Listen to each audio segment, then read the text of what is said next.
Let's begin. Almost every planet in the solar system rotates in the same general direction. This is not something that announces itself loudly. There is no cosmic arrow painted across the sky, no obvious sign that worlds are quietly agreeing on how to turn. The pattern only reveals itself when motion is watched patiently, over long stretches of time with careful attention to detail. From Earth, planets appear calm and distant. They drift slowly against the fixed background of stars, changing position night after night, year after year. Early astronomers focused on these wandering paths, trying to understand why planets looped, slowed, or even appeared to move backward for a time. Rotation was far more subtle. A planet's spin is inward, quiet, revealed only through shadows, surface markings, and the faint clues left by changing light. But once those clues were gathered, something remarkable became clear. Mercury rotates slowly, taking many weeks to complete a single turn. Jupiter spins so quickly that its day lasts less than half an Earth day. Saturn flattens at its middle because of its speed. Mars turns at a familiar pace, giving it days not so different from those on Earth. The speeds vary widely. The sizes could not be more different. The compositions range from rocky worlds to vast spheres of gas. And yet, almost all of them turn the same way. Viewed from above the north side of the solar system, the planets rotate in an anti-clockwise direction. This is true for Earth, Mars, Jupiter, Saturn, Uranus, and Neptune. Even Mercury, slow and strange in many ways, follows the same basic sense of spin. The differences lie in how fast they turn, not in the direction they choose. That shared motion is the first quiet clue that these planets did not form independently. Astronomers determine a planet's rotation in several gentle, indirect ways. For worlds with visible surfaces, rotation can be tracked by watching surface features drift across the planet's face. Dark regions, bright patches, storms, and ice caps all move predictably as the planet turns. Mars reveals its spin through changing polar caps. Jupiter's rotation is traced by its cloud bands and its famous long-lived storm. Saturn's subtle stripes and shadows offer similar hints. For planets wrapped in thick clouds, the task becomes more delicate. Venus hides its surface completely beneath a dense atmosphere, but radar observations allow astronomers to bounce signals off the ground below, revealing how the planet slowly turns beneath its cloud cover. In that case, the measurements revealed a surprise. Venus rotates in the opposite direction and very slowly, taking longer to turn once than it does to orbit the Sun. It is an exception that stands out clearly precisely because the rest of the system is so consistent. For the outer planets, rotation can also be inferred through magnetic fields. As a planet spins, its magnetic field rotates with it, sweeping past spacecraft and detectors. These repeating signals act like a steady heartbeat, marking each rotation with quiet regularity. Even when clouds shift or storms evolve, the magnetic rhythm remains. When all of these measurements are placed side by side, the pattern becomes impossible to ignore. The solar system does not behave like a collection of unrelated objects. It behaves like a family. The planets orbit the Sun in nearly the same plane, moving in the same orbital direction. Their moons often orbit in that same sense as well, and almost all of the planets rotate in agreement with that larger motion. This alignment is not perfect, but it is far too consistent to be random. If planets formed independently, scattered through space and later captured by the Sun, their spins would be expected to point in all directions. Some would rotate clockwise, others anti-clockwise, many tilted at extreme angles. There would be no clear preference, no dominant pattern, chaos would rule. That is not what is observed. Instead, the solar system shows a strong memory of its earliest moments. Rotation appears not as an afterthought, but as something inherited, passed down quietly from one stage of formation to the next. The shared spin is not imposed. It is carried forward. Even the variations tell part of the same story. Uranus, famously tilted on its side, still rotates in the same directional sense when viewed from its own north. Its orientation is unusual, but its underlying spin still fits within the broader pattern. Neptune, distant and cold, follows along as well. Jupiter's immense mass does not break the rule. Saturn's rings, spread wide and thin, orbit in harmony with the planet's spin. The exceptions, like Venus, stand out precisely because they are rare. When astronomers map rotation across the solar system, they do not see disorder. They see a system that began with a shared motion and never fully let go of it. Differences accumulate, impacts happen, axes tilt, speeds change, but the overall direction remains stubbornly consistent. This consistency tells a deeper story than speed ever could. Speed can be altered easily. A collision can slow a planet down or speed it up. A moon can tug on its parent world, gradually reshaping its rotation over immense spans of time. Atmospheres can apply subtle braking forces. All of these processes can change how fast a planet turns. Changing direction is much harder. To reverse a planet's spin entirely requires extraordinary circumstances. It demands either a massive, precisely angled collision or a long history of powerful tidal interactions. These events are possible, but they are not common. The fact that most planets avoided such reversals suggests that their original motion was strong, coherent, and deeply rooted in the system's earlier structure. There is something quietly comforting about this. In a universe that often feels violent and unpredictable, the solar system reveals a surprising calm, not because nothing dramatic happened, but because even drama unfolded within boundaries set early on.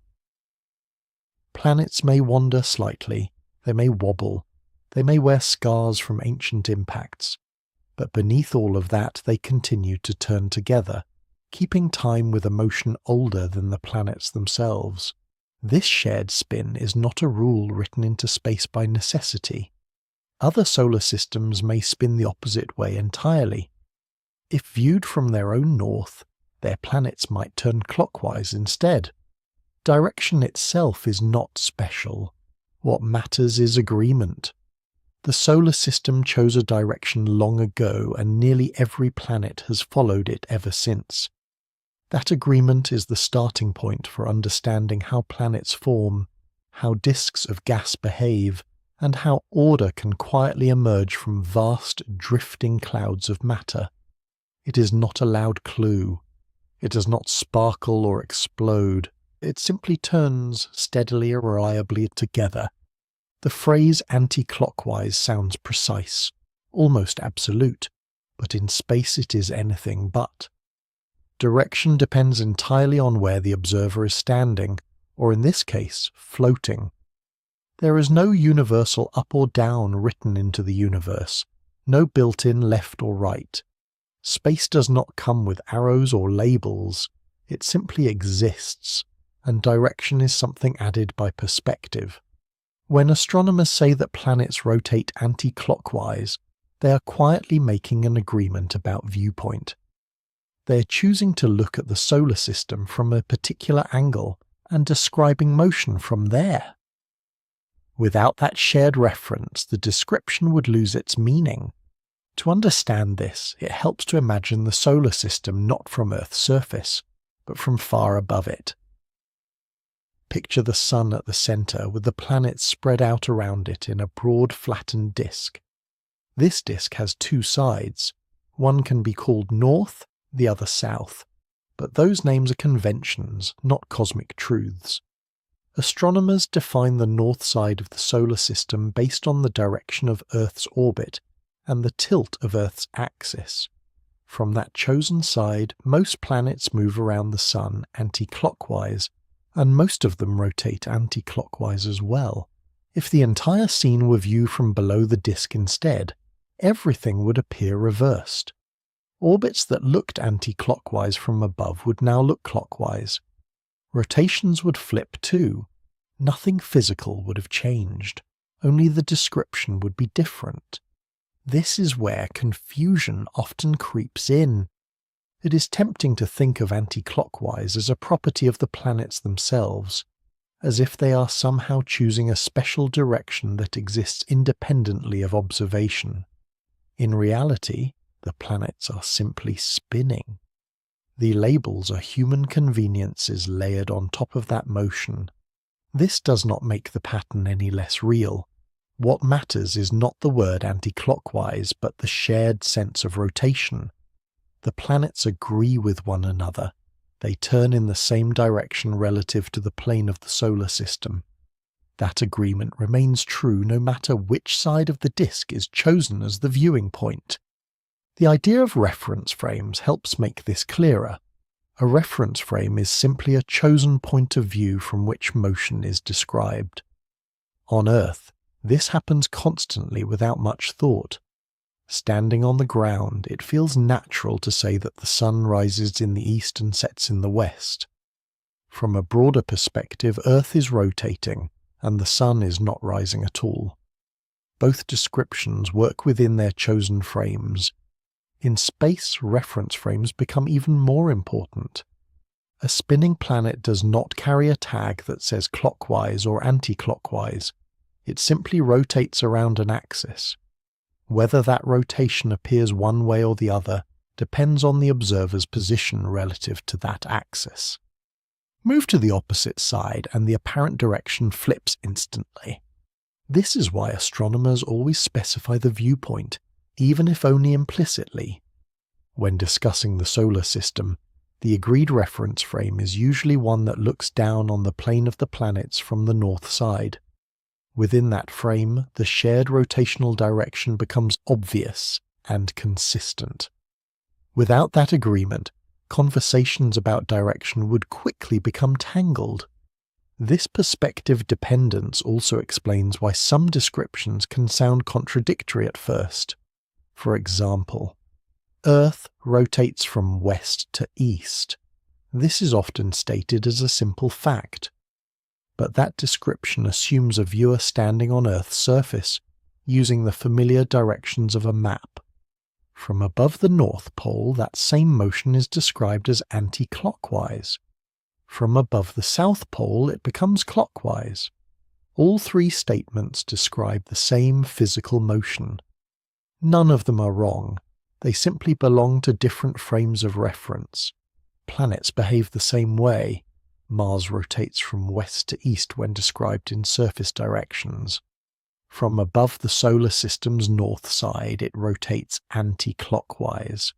From the opposite side, it rotates clockwise. The underlying motion has not changed, only the language has. This can feel unintuitive because everyday experience rarely requires switching frames so freely. On Earth, directions feel fixed. Up stays up, north stays north. But even here, those ideas are conventions tied to gravity, geography, and habit. In deep space, those anchors disappear. There is also a subtle difference between rotation and orbit that sometimes adds to the confusion.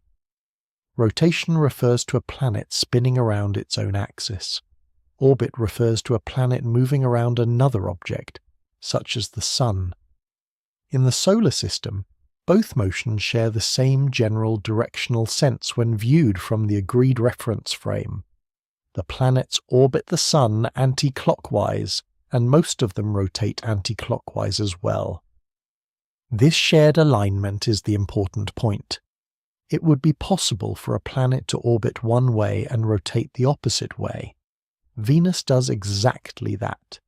It moves around the Sun in the same orbital direction as the other planets, but its rotation is reversed. This makes Venus stand out, not because clockwise or anti-clockwise is special, but because it breaks the shared agreement seen elsewhere. Without a clear understanding of perspective, Venus can seem more mysterious than it needs to be. It is often described as rotating backwards, but backwards relative to what? The answer is always relative to the chosen frame. Venus simply spins in the opposite sense compared to most other planets in the same system. This is not a moral failing. It is a historical outcome.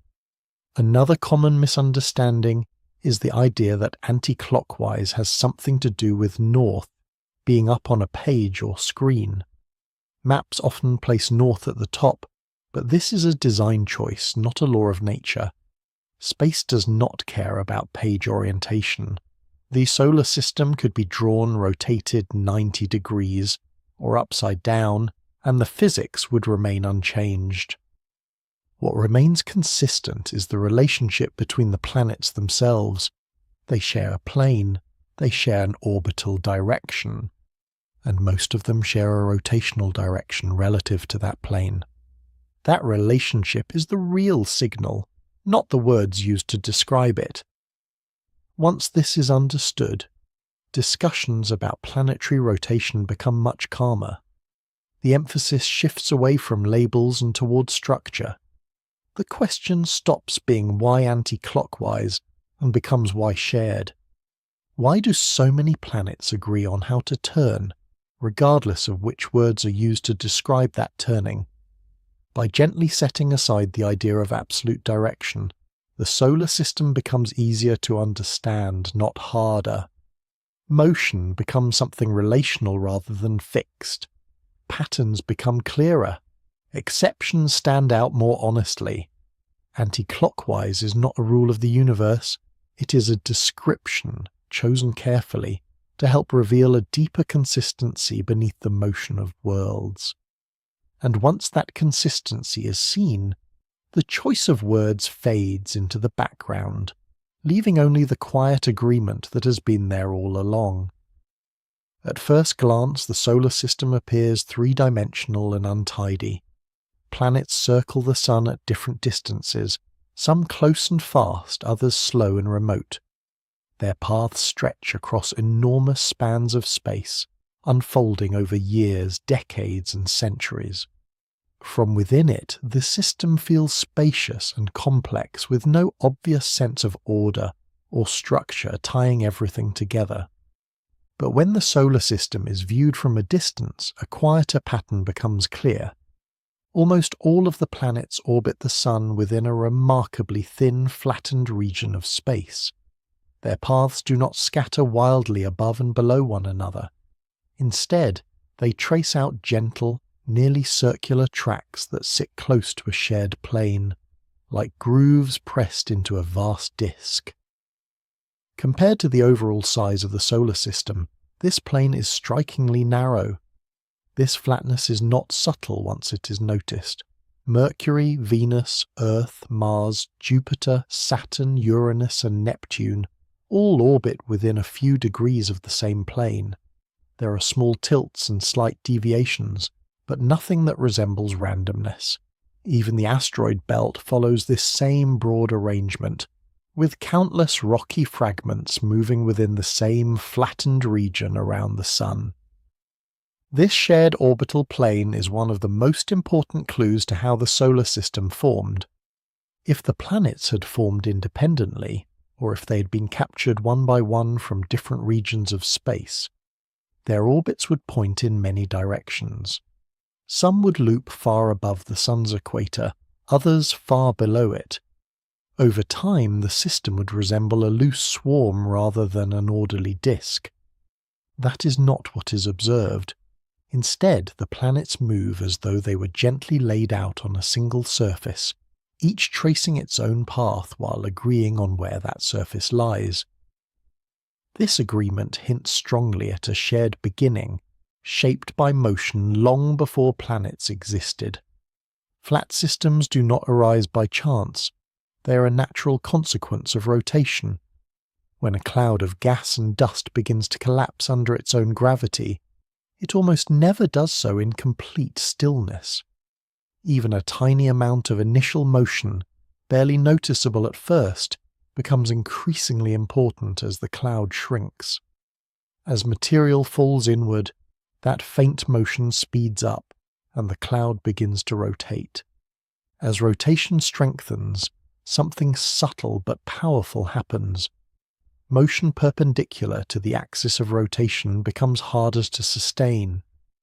Particles moving above or below the developing plane collide, interact, and exchange energy.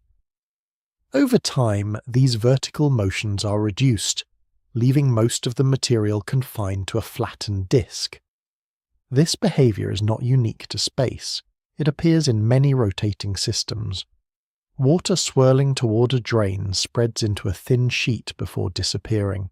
Spinning dough flattens as it stretches outward. Saturn's rings exist as a disk rather than a sphere for the same reason, shaped by rotation and countless gentle interactions. The solar system followed this same logic. The shared orbital plane tells us that the planets formed within a rotating disk of gas and dust. That disk established a preferred plane early on, and once it did, it guided everything that followed. Planets grew within it. Smaller disks formed around those planets, giving rise to moons. The structure repeated itself at different scales, each shaped by the same underlying motion. This flatness connects directly to the shared direction of planetary rotation. When planets form inside a rotating disk, their orbits naturally align with the disk's motion. They move around the Sun in the same direction that the disk itself is turning. But something more subtle happens as well. The material that falls onto a growing planet carries the disk's motion with it. That material does not arrive evenly from all directions. It comes primarily from within the plane of the disk, already moving in a preferred direction. As a result, planets tend to inherit not only the plane of motion, but the direction of motion too. The flatness of the solar system and the shared spin of its planets are not separate mysteries. They are two expressions of the same formative process. Orbital alignment provides the foundation upon which rotational agreement is built. Without a shared plane, there would be no reason for planets to rotate coherently. Each world would form from material arriving at random angles, spinning however chance allowed. Instead, the disk quietly shaped every growing world. Even the small deviations fit naturally into this picture. No disk is perfectly flat. Gravitational interactions, lingering turbulence, and distant encounters can introduce slight tilts over time. Planets can gently nudge one another across billions of years. These effects add texture rather than chaos, leaving the overall structure intact. The solar system's flatness also explains why eclipses and planetary transits are possible, and why alignments occasionally grace the night sky. These events rely on the fact that the planets move within the same broad sheet of space. Without that shared plane, such moments would be rare or impossible. There is a quiet elegance in this arrangement. The solar system did not need to be flat. Space places no requirement on such order. Gravity could have assembled something far messier, but rotation gradually smoothed away excess motion, leaving behind a calm geometry that persisted. Once established, that geometry became a kind of memory. Every orbit traced today follows a path laid down during the system's earliest moments. Every shared direction of motion reflects the same ancient rotation. The planets differ wildly in size, composition, and appearance, yet they remain united by this inherited structure. In this way, flatness is not a limitation. It is a record, preserving the story of a time when the solar system was not a collection of the worlds, but a single drifting cloud. slowly turning long before planets had names at all. Long before the sun shone, before planets traced their paths or days had any meaning at all, the solar system existed in a much quieter form. There was no central star, no distinct worlds, no clear boundaries.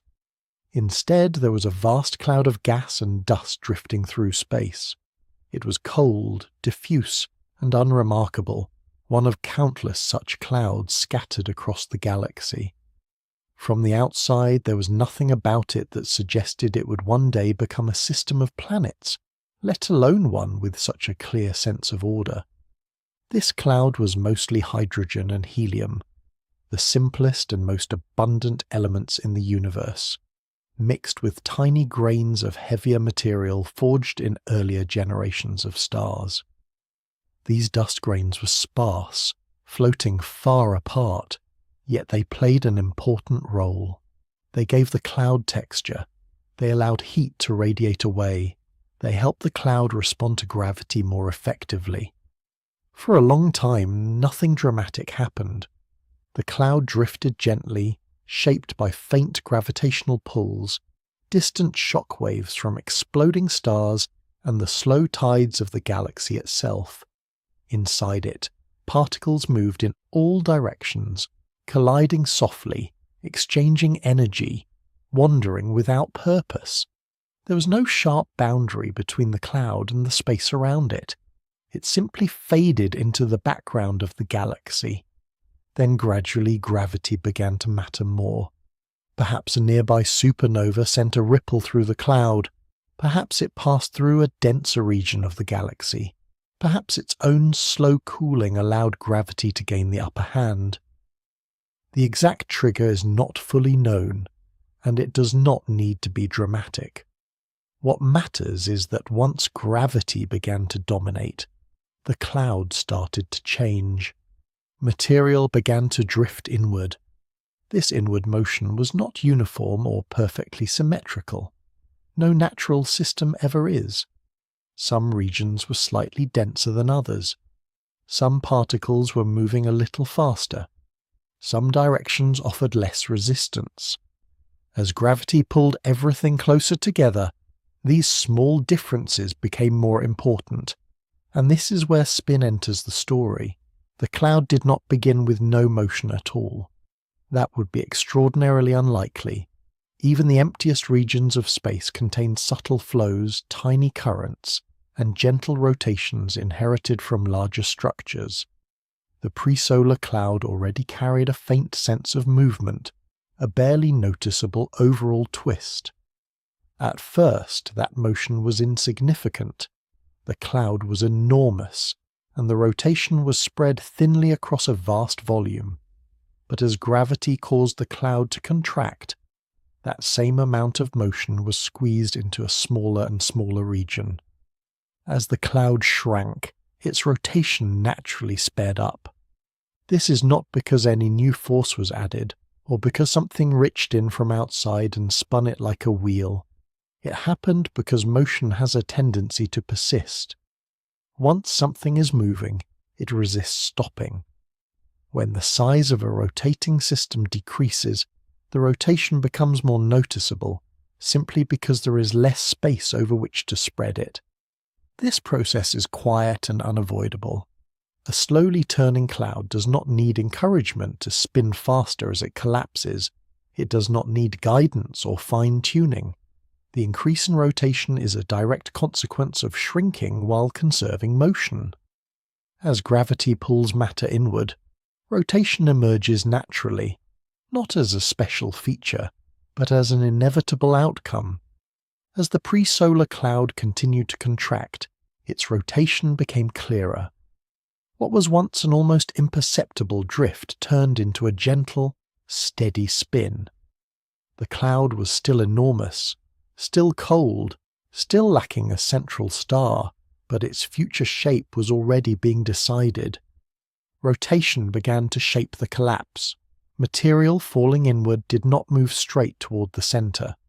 Instead, it followed curved paths, influenced by the cloud's growing spin. particles approaching from different directions interacted, collided, and gradually settled into patterns that favoured motion around the centre rather than directly into it. Over time, this led to a subtle but important change. The collapsing cloud began to flatten. Material moving in the direction of the rotation found it easier to remain in orbit around the growing centre. Material moving strongly above or below the developing plane collided more often, losing energy and settling closer to that plane. Slowly, almost imperceptibly, the cloud transformed from a loose three-dimensional shape into something flatter and more organized. All of this happened without intention. There was no moment when the cloud decided to become a disk, no boundary where chaos suddenly gave way to order. This structure emerged gradually, guided by gravity and motion working together over immense spans of time. At the center of this spinning, flattening cloud, density increased. More and more material gathered into a growing core. Temperatures rose as particles collided more frequently. Pressure built. Eventually conditions became right for the birth of a star. But even before the sun truly ignited, the system already had a direction. The rotation of the cloud defined a sense of orientation that everything else would inherit. The disk that formed around the central region carried that rotation forward. The material within it moved together, sharing the same general sense of spin. This was not imposed later. It was present from the very beginning. What is striking about this process is how little it depends on special circumstances. The cloud did not need to be perfectly shaped. It did not need to rotate quickly at first. It did not need to experience a violent trigger. Any small initial motion, combined with gravity and time, would have led to the same general outcome. Rotation in this context is not an extra feature added to the system. It is a natural consequence of collapse. This is why spinning disks are so common in space. Stars form with disks around them. Planets form within those disks. Galaxies themselves often take on flattened, rotating shapes. The same basic physics applies across an enormous range of sizes. The presolar cloud was simply following a pattern written into the behavior of matter and motion. As collapse continued, the disk became more pronounced. Material within it moved in orderly paths circling the growing sun to be. The sense of direction became clearer. The flatness became more defined. The stage was set for planets to form. By the time individual worlds began to emerge, the system's overall rotation was already well established. The planets did not choose a direction. They inherited one. Their shared spin is a direct echo of that earliest motion, preserved through billions of years of change. In this way, the story of planetary rotation begins not with planets at all, but with a drifting cloud slowly gathering itself, quietly turning as it did so. There was no forceful push, no deliberate spin, only gravity, motion and time working together in the simplest way possible. And once that motion existed, it never truly went away. Spin has a remarkable persistence. Once motion begins, it does not like to disappear. It can change shape, shift speed, or spread itself out, but it resists being erased entirely.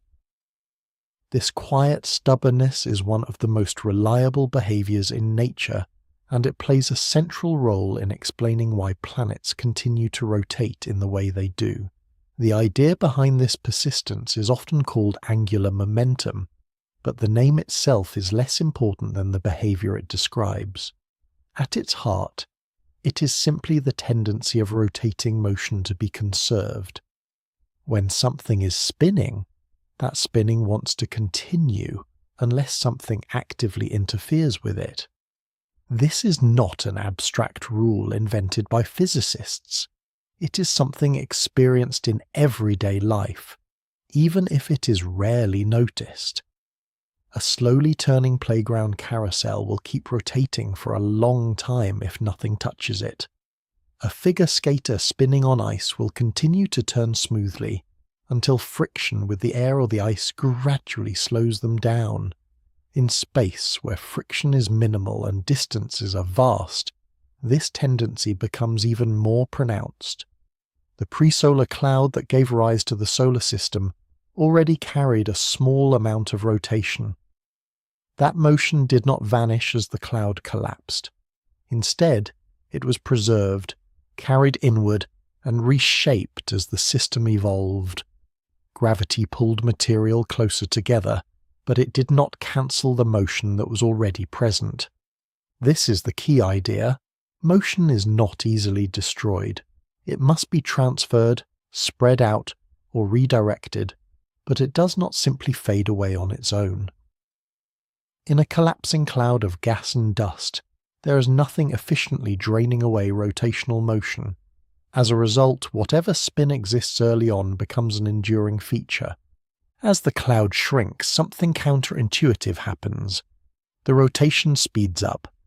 This is not because gravity actively twists the cloud faster, or because an external force reaches in and accelerates it. Instead, the increase in speed comes from the same motion being confined to a smaller space. An everyday analogy helps make this clear. When a skater pulls their arms closer to their body while spinning, they rotate faster.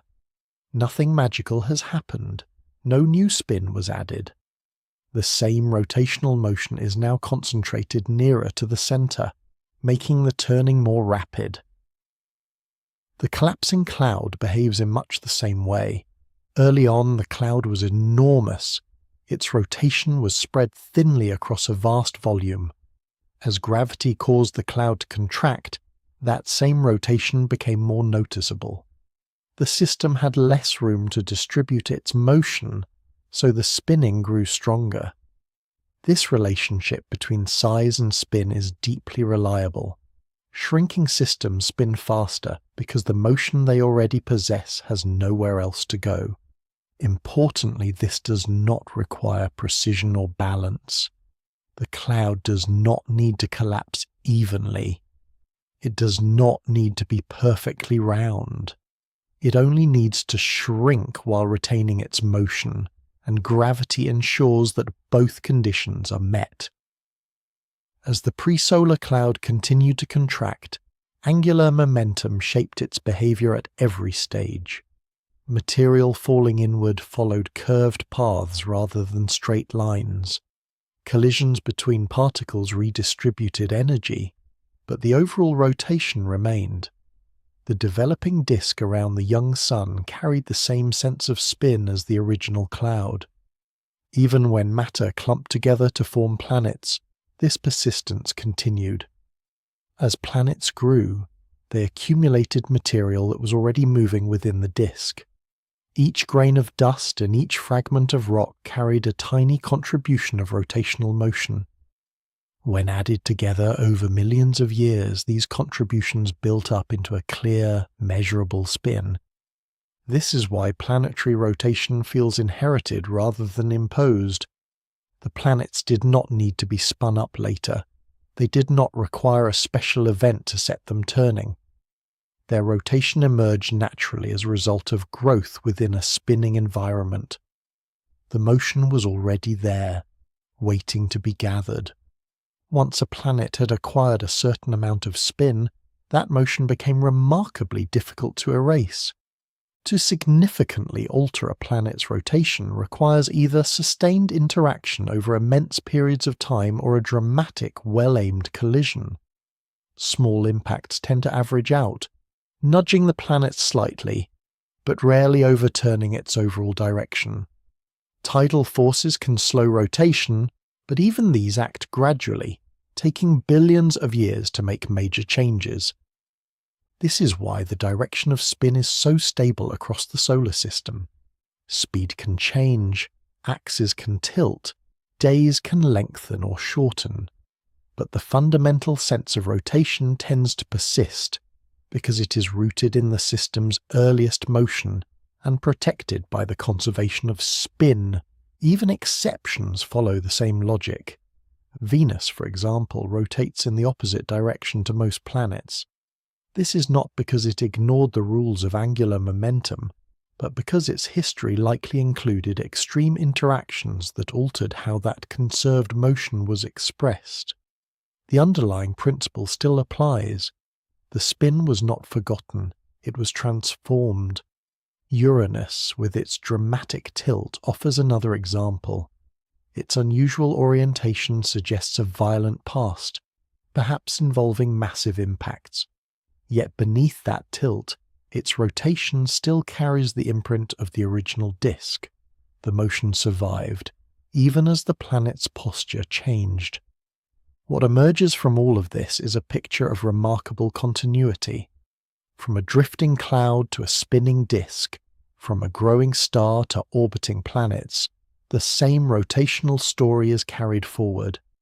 Angular momentum acts like a memory embedded in motion itself, preserving information about the past long after the original structure has changed. This memory does not fade easily. It is passed along quietly, reshaped but not erased. In the vacuum of space, where friction is scarce and time is abundant, this persistence becomes one of the dominant organizing principles. Systems evolve, but they do so while respecting the motion they already have. Spin is not added casually, and it is not removed lightly. This is why the solar system feels coherent. The planets rotate in a shared direction because they inherited a shared motion. That motion was strengthened as the system shrank, gathered as worlds grew, and preserved as those worlds matured. It was never forgotten, because nothing ever truly asked it to leave. In this way, spin is not a detail layered onto planetary formation. It is a foundational feature, woven into the process from the very beginning. Once motion begins, it tends to remember itself, and in the vast calm of space, that memory can last for billions of years. As the collapsing cloud continued to shrink, its future became clearer. The growing rotation did not remain evenly spread throughout the cloud. Gravity pulled material inward, but rotation resisted a straight fall toward the center. The result was a compromise. Matter moved closer, but it did so while circling, gradually arranging itself into a broad spinning disk surrounding a denser core. At the heart of that disk, the sun began to form. Material near the center grew increasingly compressed. Collisions became more frequent. Temperatures rose steadily as particles packed closer together. Eventually, the central region became dense and hot enough to mark the birth of a young star. But even as the sun ignited, it did not consume all the surrounding material. Much of the cloud remained spread out in a rotating disk that encircled the newborn star. This disk was not a thin, delicate structure at first. It was thick, turbulent, and full of motion. Gas and dust swirled in overlapping paths, colliding, sticking, and separating again. Yet beneath this apparent complexity, the disk shared a simple and important feature. Everything within it was moving in roughly the same direction. The sun formed inside this rotating environment, not separate from it. This arrangement explained something fundamental about planetary systems. Stars do not usually form alone, they form with disks. Wherever gravity gathers rotating material into a central object, a disk is a natural companion. The same balance between inward pull and sideways motion appears again and again throughout the universe. Disks are common because they are efficient. When matter collapses while rotating, it cannot fall straight inward without shedding motion. Instead of stopping, that motion redirects material into orbit. Over time, repeated interactions flatten the system, guiding matter into a disk where rotation and gravity coexist peacefully. This configuration allows material to remain close to the star without immediately plunging into it. That balance is remarkably stable. In a disk, particles can collide gently, exchange energy, and slowly evolve without disrupting the overall structure. Motion becomes organized rather than chaotic. Paths become predictable. Over long periods, this stability allows complex processes to unfold, including the growth of planets. This is why disks appear so often in space. Young stars are frequently observed with glowing disks of gas and dust around them. These disks can stretch for billions of kilometers, shining faintly as they reflect and emit light. Telescopes have captured images of such disks in various stages of development, some smooth and continuous, others carved into rings and gaps by emerging planets. The same pattern appears on much larger scales as well. Galaxies often take the form of vast rotating disks, flattened by rotation and shaped by gravity over billions of years. Saturn's rings follow the same principle on a smaller scale. Wherever rotation and gravity interact over time, disks tend to emerge. The disk around the young Sun was no exception. Within this disk, the direction of motion became firmly established. All material shared the same general sense of rotation, inherited directly from the original cloud. There was no ambiguity about which way was forward. The disk turned as a coherent whole, carrying gas, dust, and growing clumps of matter along with it. This shared direction mattered enormously. As material orbited the Sun, it followed paths defined by the disk's rotation. Collisions between particles tended to smooth out differences rather than amplify them. Objects moving against the dominant flow were more likely to collide and lose energy, gradually aligning their motion with the disk. Over time, the system became increasingly orderly. The disk acted like a guide, quietly encouraging agreement. This process did not require forceful correction or dramatic intervention. It happened naturally, through countless small interactions. Dust grains brushed past one another, gas swirled and mixed. Energy was exchanged gently but persistently. The result was a system in which shared motion became the norm rather than the exception. As the Sun continued to grow, its gravity strengthened. It cleared material from the innermost regions of the disk, drawing gas inward and shaping the surrounding environment. Yet the disk persisted, extending far beyond the young star, providing the raw material for planets yet to come. Importantly, the Sun's own rotation aligned with the disk. The same motion that shaped the disk also influenced the star forming at its center. As material fell inward, it transferred angular momentum to the growing Sun, causing it to spin. The star and the disk rotated together, reinforcing the system's shared sense of direction. This alignment is not perfect in every system, but it is common. It reflects the deep connection between stars and the disks that give rise to planets. They are not separate creations. They are different expressions of the same collapsing, rotating cloud. Within the disk, regions of higher density began to appear. Dust grains collided and stuck together, forming larger clumps. These clumps swept up more material as they orbited, gradually growing into solid bodies. Throughout this process, the disk's rotation continued to shape how material arrived. Incoming matter tended to add spin in the same direction rather than cancel it out. This is how shared rotation becomes locked in. Once the disk's direction was established, it became difficult for anything within it to ignore that motion. Growing objects naturally aligned their orbits and spins with the surrounding flow. The disk did not force agreement. It simply made agreement the easiest outcome. Over time, the disk thinned and cooled. Gas gradually dissipated, either falling into the Sun or being blown away by stellar winds. What remained were the solid building blocks of planets, still moving within the same flattened structure and still sharing the same sense of direction.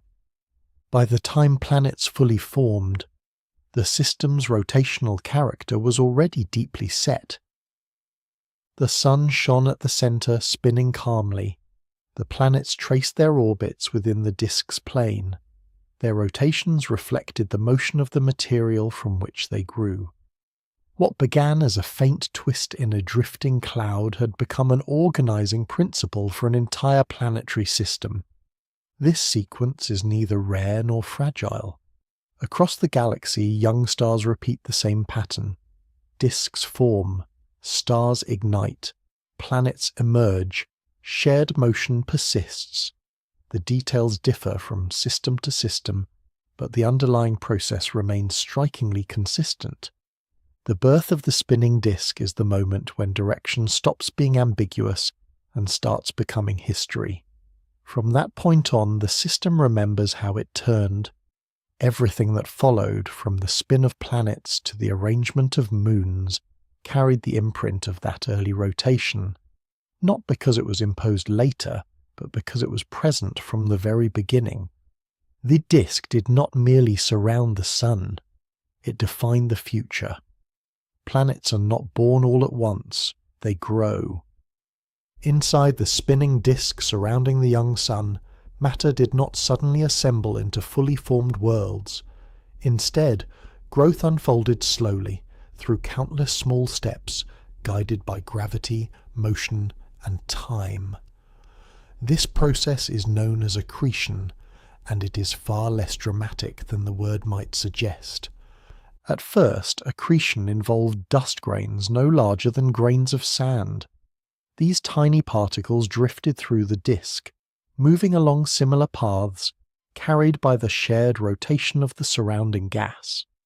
When they met, they often stuck together, not because of forceful collisions, but because gentle contact allowed electrical forces and surface textures to bind them. Over time, these small clumps became larger ones. Pebbles turned into rocks, rocks merged into boulders, boulders gathered into objects kilometers across. Each step was slow and uneven, with long periods of calm punctuated by occasional collisions. Nothing about this process required speed or violence. In fact, gentle interactions were far more effective than destructive ones. As these growing bodies moved through the disk, they swept up material that was already in motion. This is the key to how planets inherit spin. Every piece of material in the disk was orbiting the sun in the same general direction. Each grain of dust carried not only mass, but also motion. When that grain became part of a larger object, its motion did not disappear. It added to the motion of the growing body.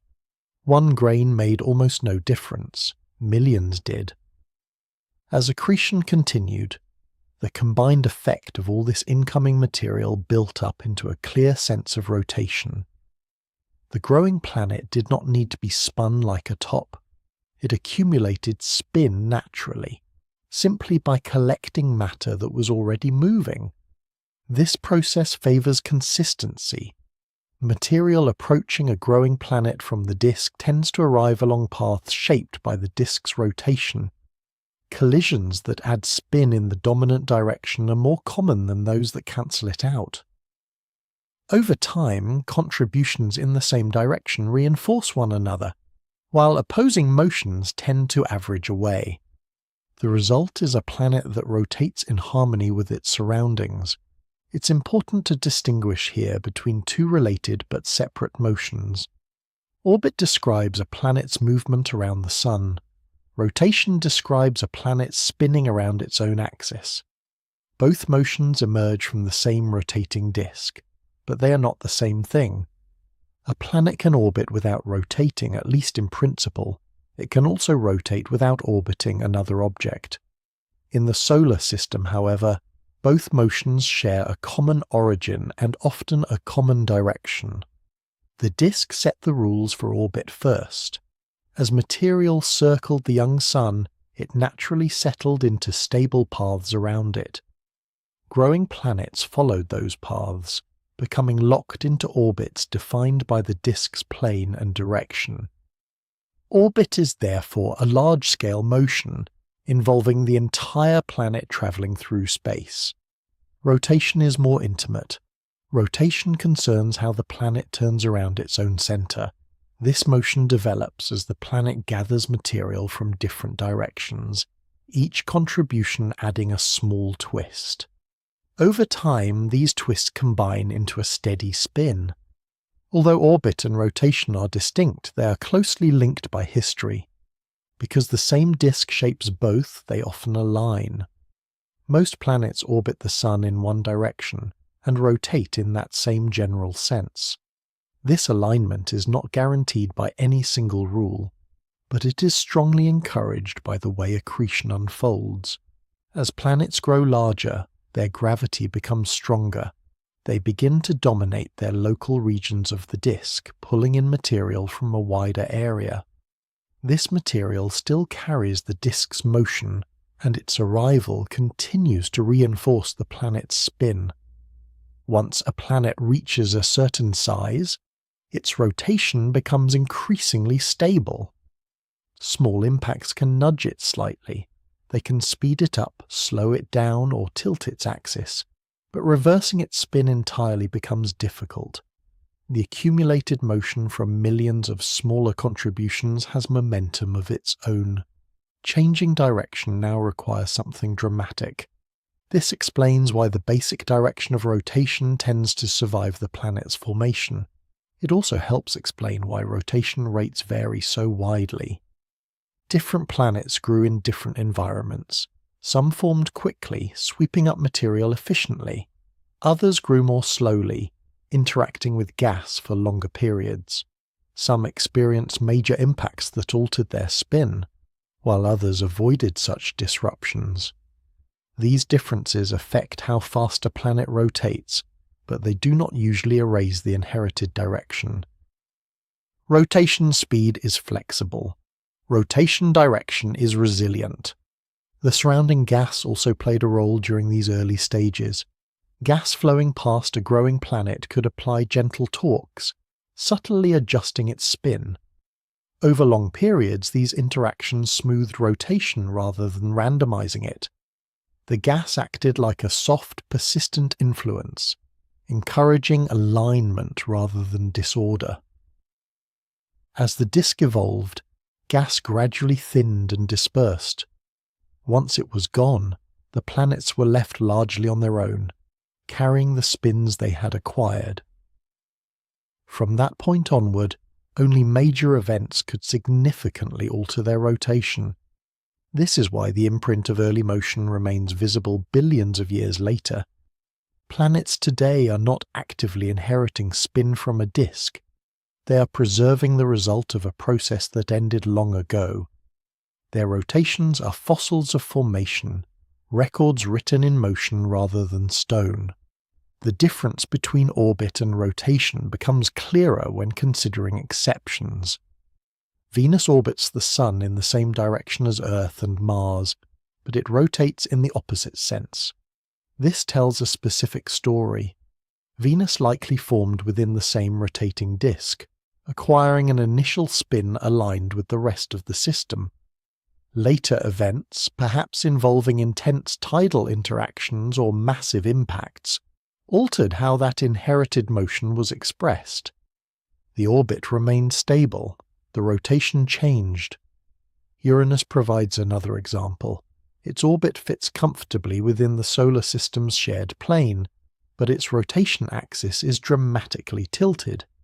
The planet still spins, still carries the imprint of formation, but its orientation was reshaped by later events. These cases underline an important point. Orbit reflects the large-scale structure of the system. Rotation reflects the detailed history of growth and interaction.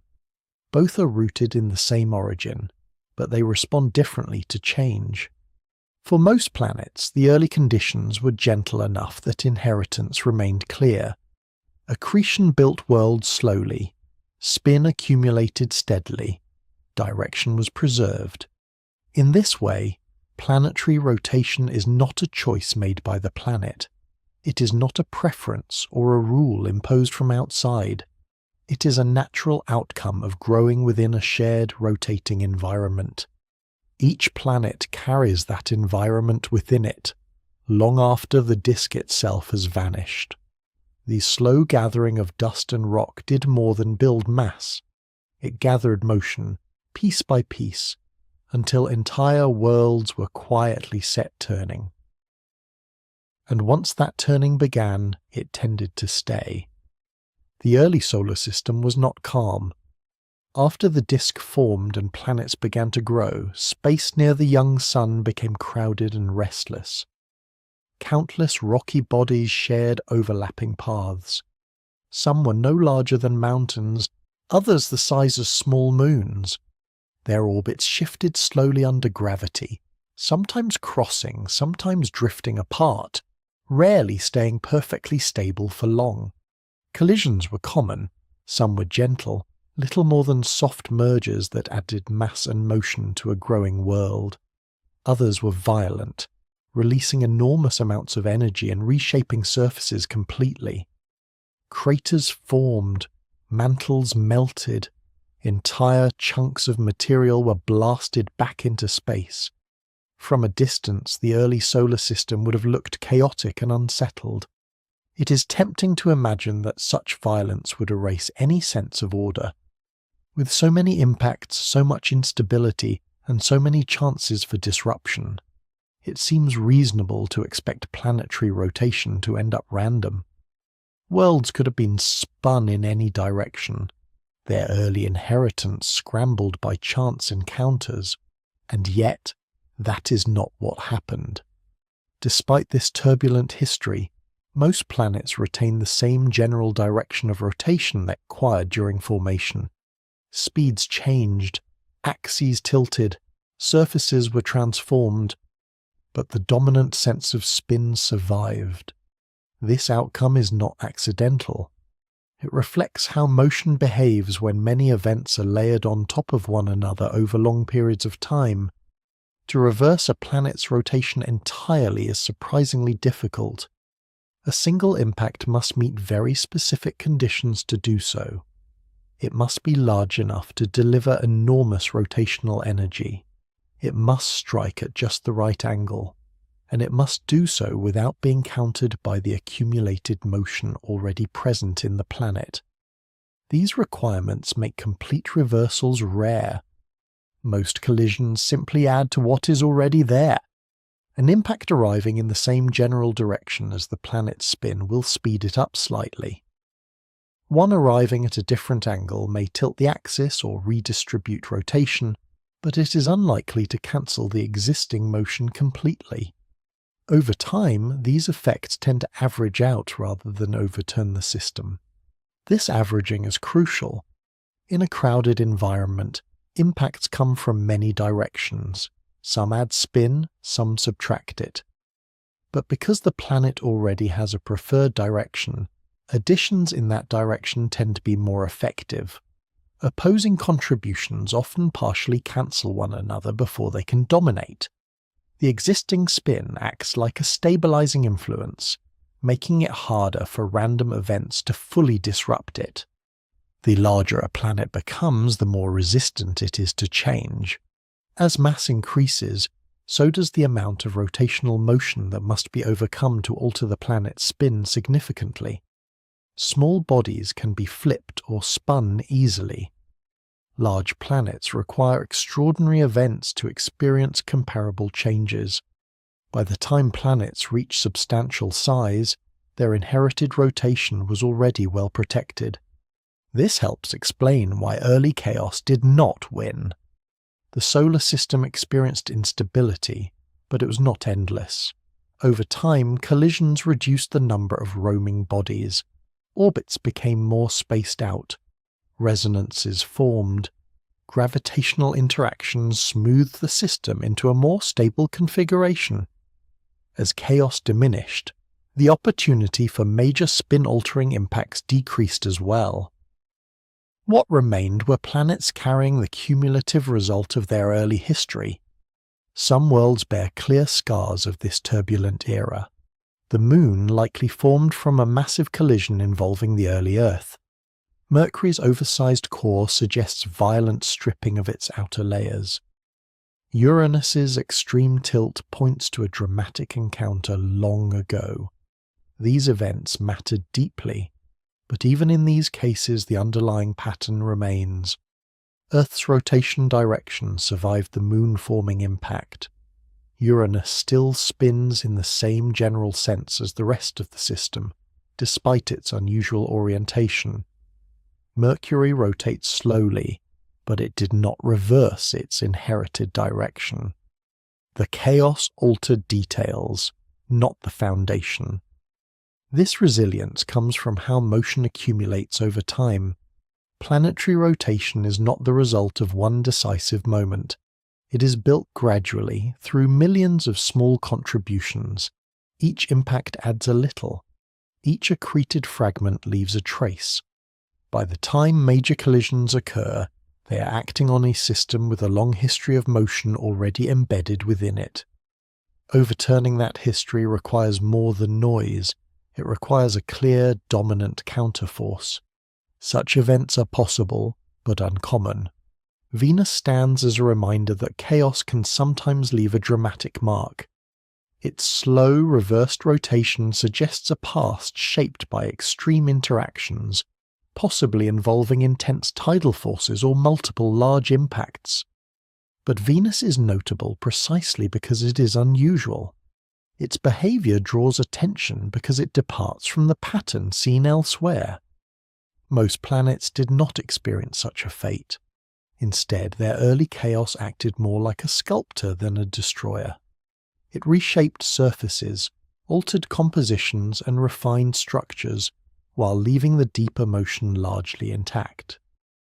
The dominant spin direction, inherited from the disk, proved surprisingly robust. There was also a timescale element at work. The most violent period of planetary formation did not last forever. Once the largest bodies formed and cleared their surroundings, the system settled. With fewer potential impactors, opportunities for dramatic rotational changes dwindled. What remained was a calmer environment in which existing spins could persist with little interference. From that point onward, evolution slowed. Tidal interactions between planets and moons gradually adjusted rotation rates. Stellar radiation influenced atmospheres. Internal processes shaped geology. But these effects acted gently, over billions of years, modifying spin rather than overturning it. The result is a solar system that still carries the imprint of its earliest motion. The fact that chaos did not erase this imprint is not a sign that the early system was peaceful. It was not. Instead, it shows that order can emerge from disorder when underlying patterns are strong enough. The rotating disk provided such a pattern. It established a shared direction early on, and that direction acted as a baseline against which later events played out. Chaos added complexity, but it did not rewrite the entire script. In this way, planetary rotation tells a story of balance. Violence occurred, but it was bounded. Randomness existed, but it was constrained. The dominant motion, once established, proved difficult to overthrow. What survived was not perfection, but coherence. The early solar system was chaotic, but it was not forgetful. Its planets remember how they began to turn, even after everything else around them changed. Planets are not the only objects that carry the memory of motion. Their moons do as well. Across the solar system, moons repeat the same pattern seen at larger scales. They orbit their planets in preferred planes. Many move in the same general direction as their parent world's rotation. Some even rotate in ways that echo the history of their formation. These smaller bodies act like quieter versions of planets, preserving the same physical principles in miniature. Moons form in several different ways, but none of them are truly random. One common pathway involves disks, just as with planets. When a large planet forms inside the protoplanetary disk around the Sun, it can gather its own smaller disk of gas and debris. This circumplanetary disk behaves like a scaled-down version of the original solar disk. It flattens, rotates, and gradually feeds material into orbit around the growing planet. Within that disk, moons can form through accretion. Dust grains collide and stick. Small clumps grow into larger ones. Over time, these objects sweep up material along shared orbital paths, eventually becoming stable moons. Because the disk itself rotates in the same direction as the planet, the moons that form within it naturally inherit that motion. This is why many moons orbit in the same direction as their planet's rotation. Jupiter's large moons provide a clear example. Io, Europa, Ganymede, and Callisto all orbit close to Jupiter's equatorial plane and move in the same general direction as the planet's spin. Saturn's major moons follow a similar pattern, tracing smooth, orderly paths that reflect the structure of the disk in which they formed. This arrangement is not accidental. It is the expected outcome of formation within a rotating environment. But not all moons form this way. Some moons are captured objects, bodies that formed elsewhere and were later pulled into orbit around a planet. These moons often follow more irregular paths. Their orbits can be tilted, elongated, or even reversed. They stand out precisely because they do not share the orderly patterns of disk-formed moons. This contrast reinforces the importance of origin. When moons form alongside their planet, within a rotating disk, they tend to move together in predictable ways. When they arrive later from elsewhere, their motion reflects a different history. Even so, once captured, moons do not escape the influence of gravity and time. Over long periods, interactions between a planet and its moons can reshape motion in subtle but powerful ways. Tidal forces stretch and squeeze moons as they orbit, converting orbital energy into heat. These same forces can gradually alter rotation, locking moons into stable configurations. This is why many moons always show the same face to their planet. Earth's moon is a familiar example. It rotates at exactly the same rate that it orbits Earth, resulting in one hemisphere permanently facing its parent world. This state is known as tidal locking, and it is a natural outcome of long-term gravitational interaction. No decision is involved. No mechanism needs to be switched on. Given enough time, tides gently guide the system toward this arrangement. Many other moons behave the same way. Jupiter's large moons are tidally locked. Saturn's moons are as well. Even small moons around distant planets often settle into similar states. Rotation and orbit become synchronized, further reinforcing the idea that motion remembers its past but continues to evolve within clear boundaries. These processes mirror what happens at larger scales. Just as planets inherit rotation from disks and later have that rotation modified by impacts and tides, moons inherit motion from their local environments and then gradually adjust.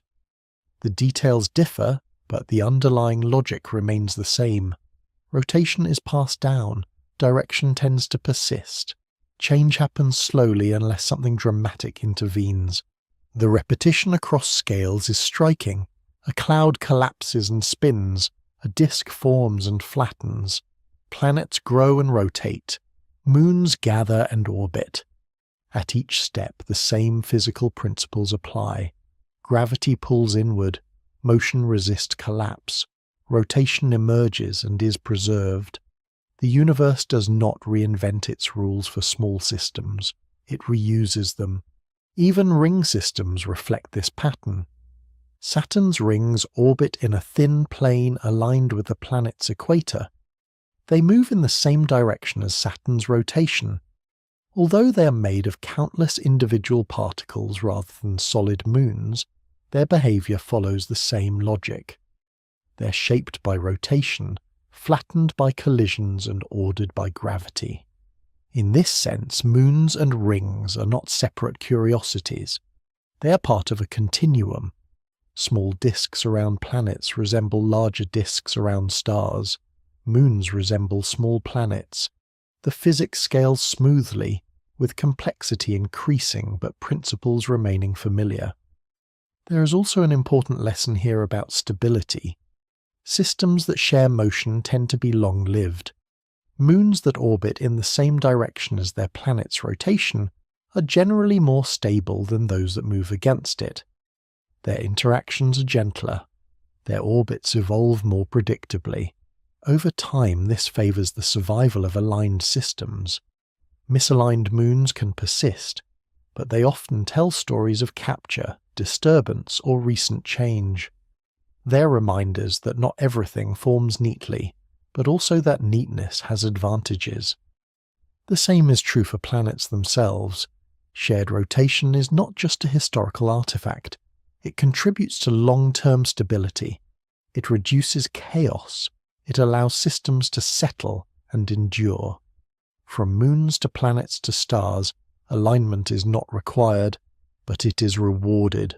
This makes moons particularly valuable storytellers. They preserve details about their planet's past that might otherwise be lost. Their orbits reveal whether a disk once existed. Their rotation states hint at how long they've been interacting with their parent world. Their inclinations and eccentricities point to ancient disruptions or quiet evolution. In watching moons, astronomers see echoes of the same processes that shape the planets. Each moon is a small record of motion, written in orbit and spin rather than rock. Together they form a layered history, showing how the same basic ideas repeat across size and scale. The solar system is not a collection of unrelated objects.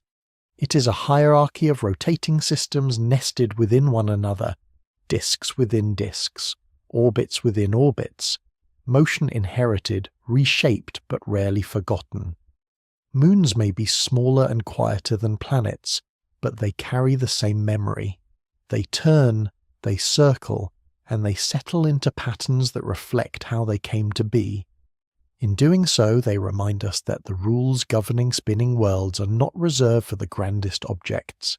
They apply everywhere. Among all the planets in the solar system, Venus stands apart. It orbits the Sun in the same direction as Earth, Mars, and the rest of the planetary family. Its path around the Sun fits neatly within the shared plane of the solar system. In many ways, Venus looks like it should behave just like its neighbours. But when it comes to rotation, Venus does something unexpected. Viewed from the same reference frame used for the other planets, Venus rotates in the opposite direction. While most planets spin anti-clockwise, Venus turns clockwise. It also does so extremely slowly. One full rotation of Venus takes longer than a full orbit around the Sun. A day on Venus is longer than a year. This combination makes Venus feel like a rebel, a planet that refused to follow the rules. It is often described as rotating backwards, or spinning the wrong way, as though it made a deliberate choice to be different. But this framing can be misleading. Venus did not decide to defy the system. Its unusual behavior reflects a long and complex history rather than a fundamental break from the processes that shaped the rest of the solar system. To understand Venus, it helps to begin where it likely started. Venus almost certainly formed within the same rotating disk as Earth and Mars. It accreted material that was moving in the shared direction of the disk. Early in its history, Venus would have inherited a rotation aligned with that environment, much like its neighbours. There is no strong reason to believe it began its life spinning the opposite way. Something changed later. The challenge is that Venus hides its past exceptionally well.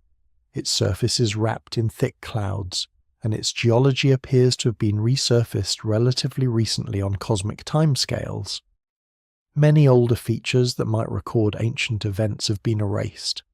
As a result, scientists must piece together Venus's rotational history indirectly, using models, simulations, and comparisons rather than clear physical evidence. Several leading ideas attempt to explain how Venus ended up rotating as it does.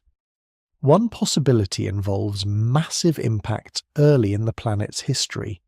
During the chaotic phase of planetary formation, large collisions were not uncommon. A sufficiently energetic impact, arriving at just the right angle, could have dramatically altered Venus's rotation. Rather than simply slowing it down or tilting its axis, such an event might have reversed the planet's spin altogether. This scenario is possible, but it comes with challenges. To reverse a planet's rotation through impact requires a very specific set of conditions. The impactor must be large, the collision must be well aimed, and the timing must be just right. While not impossible, such events are rare, which may help explain why Venus is an exception rather than the norm. Another idea focuses on Venus's atmosphere. Venus has an extraordinarily thick atmosphere, far denser than Earth's. This massive envelope of gas is constantly moving, driven by intense heat and powerful winds. Over long periods of time, interactions between the atmosphere and the solid planet beneath it could apply steady torques that alter rotation. In this view, Venus's spin was gradually slowed and possibly reversed by atmospheric tides. The Sun's gravity raises tides not only in oceans but also in atmospheres. On Venus, these atmospheric tides are particularly strong. As the atmosphere heats and cools, it can exchange angular momentum with the planet itself. Over billions of years, this slow, persistent interaction could have reshaped Venus's rotation without requiring a single dramatic event. There is also the influence of tidal forces from the Sun. Venus orbits relatively close to the Sun, and tidal interactions between the two bodies are significant. These tides act to modify rotation, often slowing it down. In combination with atmospheric effects, solar tides may have played a role in pushing Venus toward its current slow, reversed state.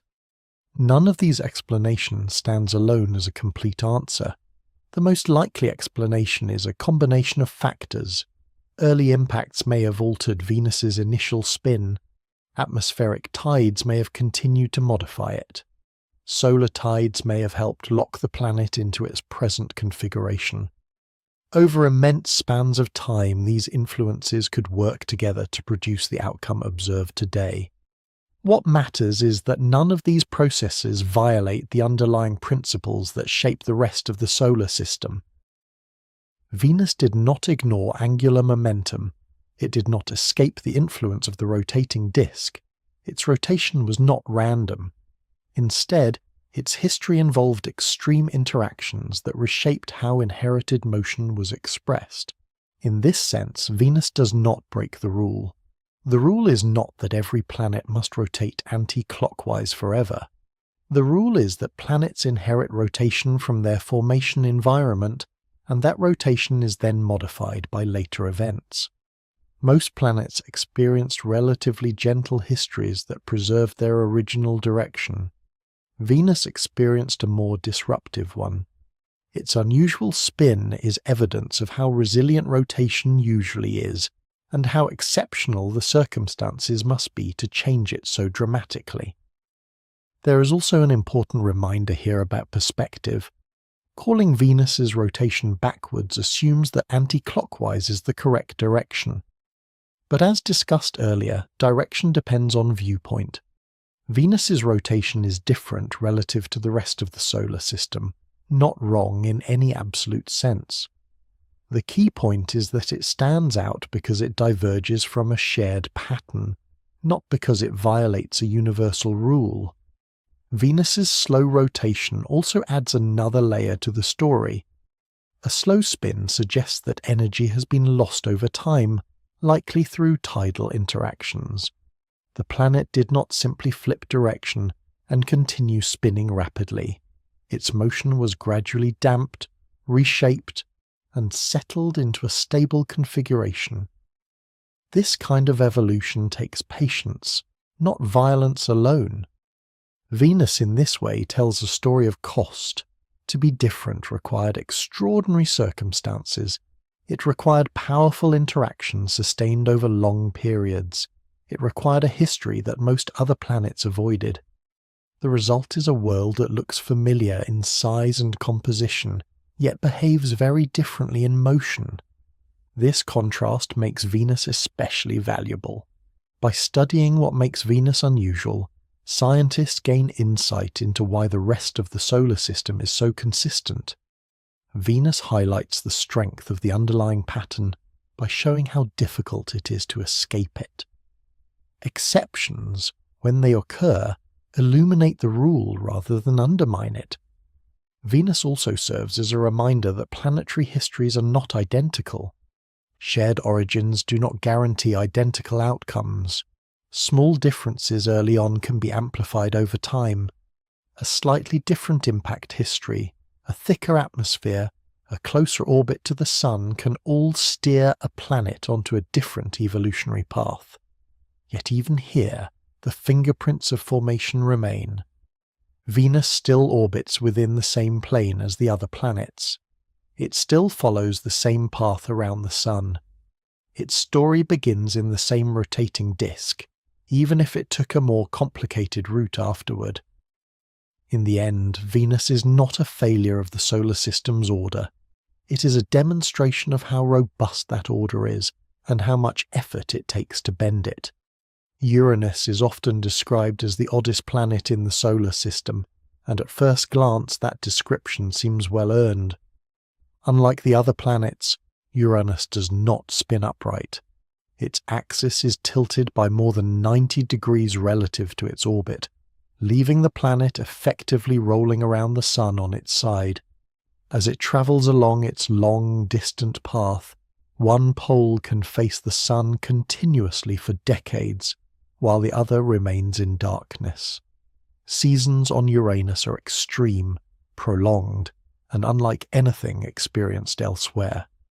This dramatic posture can make Uranus feel like another exception that threatens the pattern.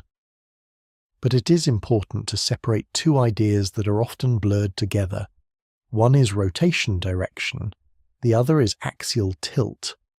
Uranus challenges expectations about tilt, not about the fundamental sense of spin inherited from the solar system. Uranus still rotates in the same general direction as most of the other planets when described from its own north. It did not reverse its rotation in the way Venus did. What changed was the orientation of its axis, not the direction of its spin. This distinction matters. Rotation direction describes which way a planet turns around its own axis. Axial tilt describes how that axis is oriented relative to the planet's orbit. A planet can spin in the usual direction while being tipped dramatically. Uranus is a perfect example of this separation. Understanding how such an extreme tilt could arise requires looking back to the early solar system, when planets were still growing and orbits were less settled. During that time, Uranus was not the smooth, serene world it appears to be today. It was assembling mass, interacting with nearby material, and occasionally colliding with other large bodies. The outer solar system, though less crowded than the inner regions, still experienced significant encounters. One leading idea is that Uranus suffered one or more massive impacts during this formative period. A collision involving a body several times the mass of Earth's moon could have delivered enough angular momentum to tip the planet over without completely disrupting it. Such an impact would not need to reverse Uranus's spin. It would simply need to reorient the axis around which that spin occurred. This is a subtle but powerful effect. Imagine spinning a wheel while gradually tilting its axle. The wheel continues to rotate in the same sense, but its orientation changes dramatically. Uranus likely underwent a similar transformation, with its internal rotation preserved while its axis was knocked into a new position. There are reasons to think this explanation fits well. Uranus has a system of moons that orbit in a plane aligned with its equator rather than the plane of the solar system. This suggests that whatever tilted the planet happened early enough for its moons to form afterward, within a disk aligned to the new orientation. The moons did not cause the tilt, they adapted to it. Uranus also has a magnetic field that is unusually tilted and offset relative to its rotation axis. This complexity hints at a turbulent past and an interior that was reshaped by powerful events. Other possibilities have been explored as well. Some models suggest that instead of a single catastrophic impact, Uranus may have experienced a series of smaller collisions that gradually tipped it over. Each event would have nudged the axis slightly, with the cumulative effect producing the extreme tilt observed today.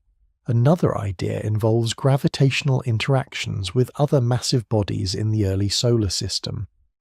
As planets migrated and shifted, resonances could have altered Uranus's orientation over time. These scenarios are more complex and less certain, but they illustrate an important point. Extreme outcomes do not require new physics. They emerge from the same processes that shape more ordinary worlds, given the right sequence of events. Uranus did not step outside the rules of planetary formation. It followed them into a less common configuration. Despite its unusual tilt, Uranus still fits comfortably within the broader pattern of the solar system. It orbits the Sun in the same direction as the other planets. Its orbit lies close to the shared plane defined by the solar system's formation disk. Its rotation, when described relative to its own axis, follows the same inherited sense as its neighbours. The difference lies in how that axis is oriented in space. This distinction helps explain why Uranus feels dramatic but does not undermine the story of shared spin. The solar system's pattern concerns agreement in motion, not identical postures. Uranus agrees on how to rotate, even if it does so from an unusual angle. There is also a useful lesson here about stability. Once Uranus was tilted, that orientation became stable. A spinning planet resists changes to its axis, much like it resists changes to its rotation direction. After the early chaotic period ended, there were few forces capable of significantly altering Uranus's posture. The planet settled into its sideways configuration and remained there. Its moons, rings, and magnetic field adjusted accordingly. Over time, what may have begun as a violent disruption became an enduring characteristic. Uranus's tilt stopped being an accident and became part of the planet's identity. From a broader perspective, Uranus demonstrates how the solar system balances order and variation. Shared rotation provides a foundation. Individual histories add complexity. Some planets experienced gentle evolution. Others, like Uranus, took a more dramatic path. Yet all of them remain connected to the same origin. This balance is important. If the solar system were perfectly uniform, it would tell a simpler but less informative story.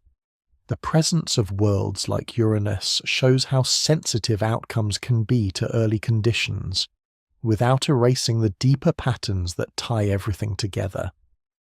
Uranus also reminds us that appearances can be misleading. A planet that looks wildly different can still be governed by familiar rules. A sideways world can still carry the same inherited motion as its neighbours. Extreme tilt does not imply chaos at the deepest level. It reflects history layered on top of structure. In this way, Uranus does not stand outside the story of planetary rotation, it enriches it. By separating tilt from direction and orientation from inheritance, Uranus shows how flexible planetary outcomes can be without breaking the underlying logic of formation.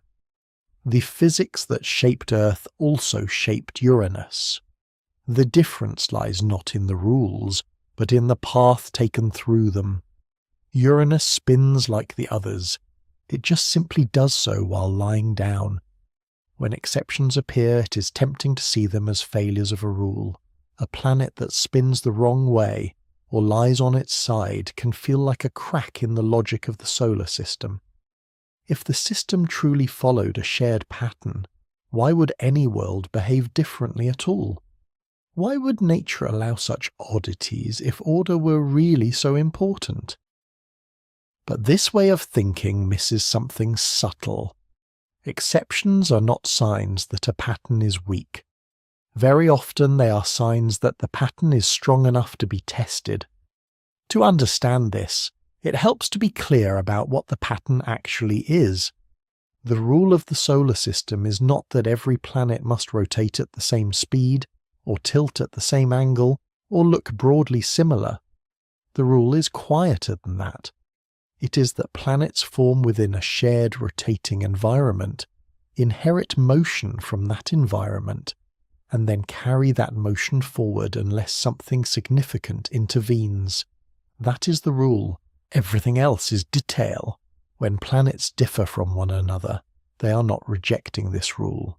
They are revealing how history shapes outcomes within it. Each planet's rotation is the result of both inheritance and experience. The inheritance comes from the rotating disk. The experience comes from impacts, tides, interactions, and time. Most planets experienced relatively gentle histories. Their early environments were active but not extreme enough to erase the motion they inherited. As a result, their rotations still clearly reflect the disk from which they formed. A few planets experienced more dramatic paths. Venus and Uranus are the most obvious examples. Venus spins slowly and in the opposite direction. Uranus spins at a dramatic angle. These differences can seem startling, but they do not represent random outcomes. They are the result of specific events layered on top of an already structured system. The important point is that these events had to work hard to produce such differences. Reversing rotation, or tilting a planet by more than 90 degrees, is not easy. It requires enormous energy, precise timing, or sustained interaction over vast periods of time. The fact that such outcomes are rare tells us something important about the stability of inherited motion. If planetary rotation were fragile, exceptions would be common. Spins would scatter in every direction. Instead, they cluster tightly, with only a handful of outliers. That clustering is the signal. Consider what would be expected in a truly chaotic system. If planets formed independently, or if rotation were easily scrambled, there would be no dominant direction at all. Some planets would rotate one way, some the other, many at odd angles. There would be no reason to speak of a pattern in the first place, but that is not what is seen. Instead, the solar system shows a clear default behavior. Planets tend to orbit in the same direction. They tend to rotate in the same sense. They tend to align their moons and rings accordingly. Deviations exist, but they are layered on top of this default rather than replacing it. This is why exceptions strengthen the pattern rather than weaken it. They demonstrate how much must happen to break away from the norm. They show that order is not accidental but resilient. They reveal that the solar system is not balanced on a knife edge, but built around stable tendencies. Even Venus, often described as the ultimate rule breaker, still fits this framework. Venus almost certainly began with a rotation aligned with the rest of the system. Its current state reflects later modification, not a different origin. The disk did not fail to influence Venus. Venus simply had its inherited motion reshaped more dramatically than most. The same is true for Uranus. Its extreme tilt reflects a violent history, but its rotation direction still traces back to the same rotating disk. The axis moved. The motion did not vanish. Seen this way, exceptions become records. They preserve information about the most extreme events in planetary history. They tell scientists where collisions were largest, where tides were strongest, where atmospheres played an outsized role. They are not noise, they are data. There is also an important lesson here about how rules operate in nature. Rules in physics are rarely commands. They do not dictate exact outcomes. Instead, they describe tendencies. They tell us what will happen most of the time, under most conditions, given enough time.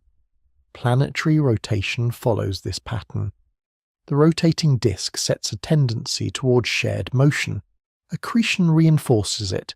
Conservation of spin preserves it. Chaos can modify it, but usually not erase it. Only under unusual circumstances does the outcome diverge strongly from the default. This kind of rule allows for variety without losing coherence. It explains why planets can look so different while still belonging to the same family. Why some rotate quickly and others slowly. Why some tilt modestly and others dramatically. Why moons and rings show both order and individuality. The consistency lies beneath the variation. Another way to see this is to imagine removing the exceptions entirely. If Venus rotated normally and Uranus stood upright, the solar system would appear even more uniform, but it would also be harder to understand. There would be fewer clues about the role of impacts, tides, and long-term interactions. The system would look tidy but less informative. Exceptions add texture. They remind us that planetary formation is not a single moment, but a long story. They show that inheritance is only the beginning, and that evolution continues long after the disk has vanished. They also help refine the rule itself. Without exceptions, it might be tempting to think that rotation direction is fixed and immutable. Venus shows that it is not. Uranus shows that orientation can change dramatically. Together they clarify what is truly conserved and what is flexible. What is conserved is the tendency to inherit motion from formation. What is flexible is how that motion is later expressed. This distinction matters. It prevents oversimplification. It keeps explanations honest. It acknowledges complexity without abandoning structure. In this way, exceptions act as stress tests. They push the system to its limits and reveal where those limits lie. The fact that the overall pattern survives those tests is evidence of its strength. There is also something quietly reassuring about this balance. The solar system is not rigid. It allows for surprise. It tolerates disruption, but it is not forgetful. It carries its history forward, even when that history is complicated. Most planets tell a simple version of the story. A few tell a more dramatic one. Together, they show how order and individuality coexist. The rule, when stated plainly, is not fragile at all. Planets form in a rotating disk. They inherit that rotation. Later events can modify, tilt, or even reverse it, but only with effort. Everything observed fits within that framework. Once that is understood, the solar system no longer feels like a collection of contradictions. It feels like a system that remembers where it came from, even when it takes unexpected paths along the way. The exceptions do not undermine the pattern. They reveal how deeply it is embedded. Left and right feel deeply familiar. They are built into everyday life, into language, into how objects are arranged on a page or a screen. Maps have an up and a down, clocks turn a certain way, instructions assume a shared sense of orientation. These ideas feel so natural that it is easy to forget they are conventions rather than features of the universe itself. In space, left and right do not exist in the same way. There is no absolute up, no universal down, no preferred orientation written into the fabric of the cosmos. Without a reference point, direction loses its meaning. Motion still exists, but the labels applied to it are entirely dependent on perspective. This is why descriptions like anti-clockwise are always relative. When astronomers describe planetary rotation as anti-clockwise, they are not pointing to a cosmic rule about which way things should turn. They are choosing a viewpoint, agreeing on a frame of reference, and using language to describe motion within that frame. The motion is real. The label is not fundamental. This distinction matters. If the solar system were observed from the opposite side, everything described as anti-clockwise would appear clockwise instead. Orbits would reverse, rotations would flip, nothing physical would change, only the words would. This can feel counterintuitive because daily experience rarely requires shifting perspectives so freely. On Earth, gravity gives a clear sense of down. The horizon gives a sense of level. Maps reinforce the idea that north belongs at the top. These anchors make direction feel fixed. But remove those anchors, and direction becomes flexible. Imagine floating in deep space with no nearby stars, no planets, no reference points at all. In such an environment, left and right would be meaningless. Even spin would be hard to describe without choosing an arbitrary viewpoint. This is why physicists are careful about how they talk about motion. They focus less on labels and more on relationships. Motion relative to what? Rotation with respect to which axis? Orientation compared to which plane? These relational descriptions remain meaningful even when absolute directions disappear. The solar system is a perfect example of this approach. Its planets share a plane. They orbit in a consistent direction relative to that plane. They rotate in a consistent sense relative to their orbits. These relationships persist regardless of how the system is oriented in space. The choice to call that direction anti-clockwise is simply a convenience. It allows astronomers to communicate clearly and consistently.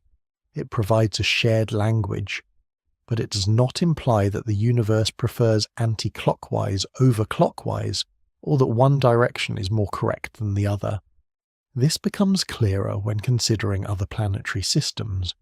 There is no reason to expect every solar system in the galaxy to spin the same way. Some likely rotate in the opposite sense relative to ours. From within those systems, their planets would appear to rotate anti-clockwise when viewed from their chosen north. From our perspective, they might appear reversed. Both descriptions would be valid within their respective frames. The universe does not enforce a single-handedness for planetary systems. It allows either outcome. What matters is consistency within each system, not alignment across all of space. This brings the focus back to origin. The direction a system spins is determined by the tiny initial motions present when its parent cloud began to collapse. Those motions could just as easily have gone the other way. There is no known reason they had to point in one particular direction. Once chosen, however, that direction tends to persist. The collapse amplifies it. The disk preserves it. Accretion reinforces it. Planets inherit it. The result is a system that feels orderly, not because it chose the right direction, but because it chose a direction at all. This perspective helps dissolve a common misunderstanding. When people ask why planets rotate anti-clockwise, they often imagine that anti-clockwise is the phenomenon that needs explaining. In reality, the explanation has nothing to do with clockwise or anti-clockwise specifically. It has everything to do with shared motion and inherited rotation.